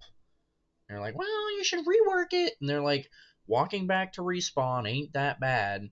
And I was like, "That's been one of the huge complaints that we've gotten at Coles is that it's too much walking, too much elevation. People get tired too quickly." So I've tried really hard to figure out a way to fix that. And that's really the only thing I came up with. I didn't want to do FOBs. I didn't want to do respawn poles. I said I wanted the action to stay, action. I wanted to stay in the fight. And, hopefully with the respawn rules being so forgiving and so open that it'll encourage people not to abuse them. You know what I mean? Of course, I guarantee you there's going to be people that will. And if that happens and it becomes a problem, I will deal with it right then and there. Um, it says so in the brief, in the write up. I'm not against punishing people for being assholes and breaking the game. Um, it is what it is, I guess. I would send you the Stalker game write up, but it's got secrets. You can't see the secrets.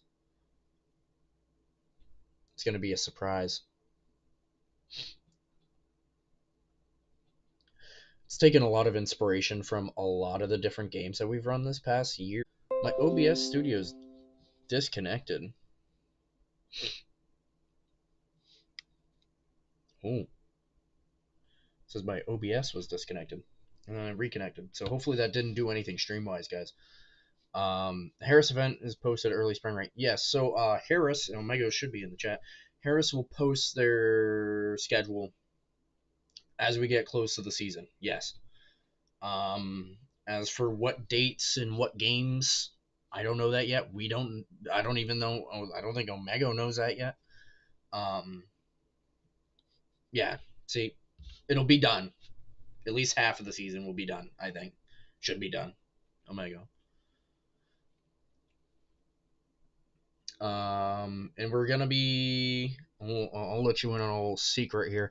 We're gonna be running a lot of fan favorite games that we've run in the past few years that we've skipped a year or two on. So a lot of games that a lot of people like, we're bringing back and running them again. One of my favorites is in that list. So get excited about that. And I guarantee you like the game or the games that I'm referring to. I'm not going to tell you which ones, but I'll hint at it.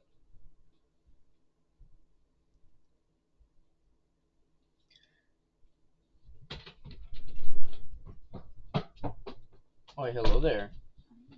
You brought me home food? Yeah, I had pizza earlier. So it's not my food. It's just leftovers, huh? Yeah. I only had like a slice earlier, so. You want to come say hi? Oh. Who is it? YouTube. Oh, hi. My girlfriend got home. What time is it? 8:51. Yeah. All my guys left. I'm probably gonna be ending the stream soon. So if you guys have any questions left, get them in. I'm gonna be getting off here in a few minutes. I think my throat hurts from talking so much. Oh, if Pizza was still here, it'd be funny. He might be here. He's just not saying anything.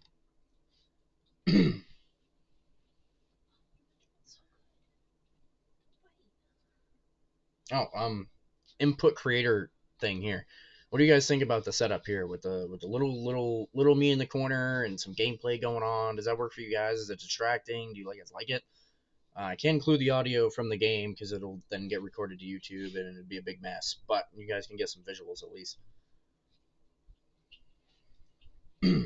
These are all my uploaded videos, by the way. I just pull them through from my folder and just play them for you guys. So you guys can watch all of these. All of these are on the channel. Little puppy. Should show him to the camera. Little velociraptor. Yeah, there's a puppy. My dad got a new dog. Yeah, see? His name's George. You're just so cute, you know that? He's adorable when he's not chewing everything, as puppies do. But, yep. I'm gonna hop off. No one responded to... Well, Omega, are you? If you're still here, real quick, does this look good? The whole video and the mini me. You do YouTube. Ruben does YouTube. Is this good? Is this a good format? I don't know. I thought it was neat. Give you guys something to look at anyhow. Nah, you can text me, whatever. But I'm hopping off. So stay frosty. Um, stay happy. Stay healthy. And go shoot some plastic balls at people. Keep it real.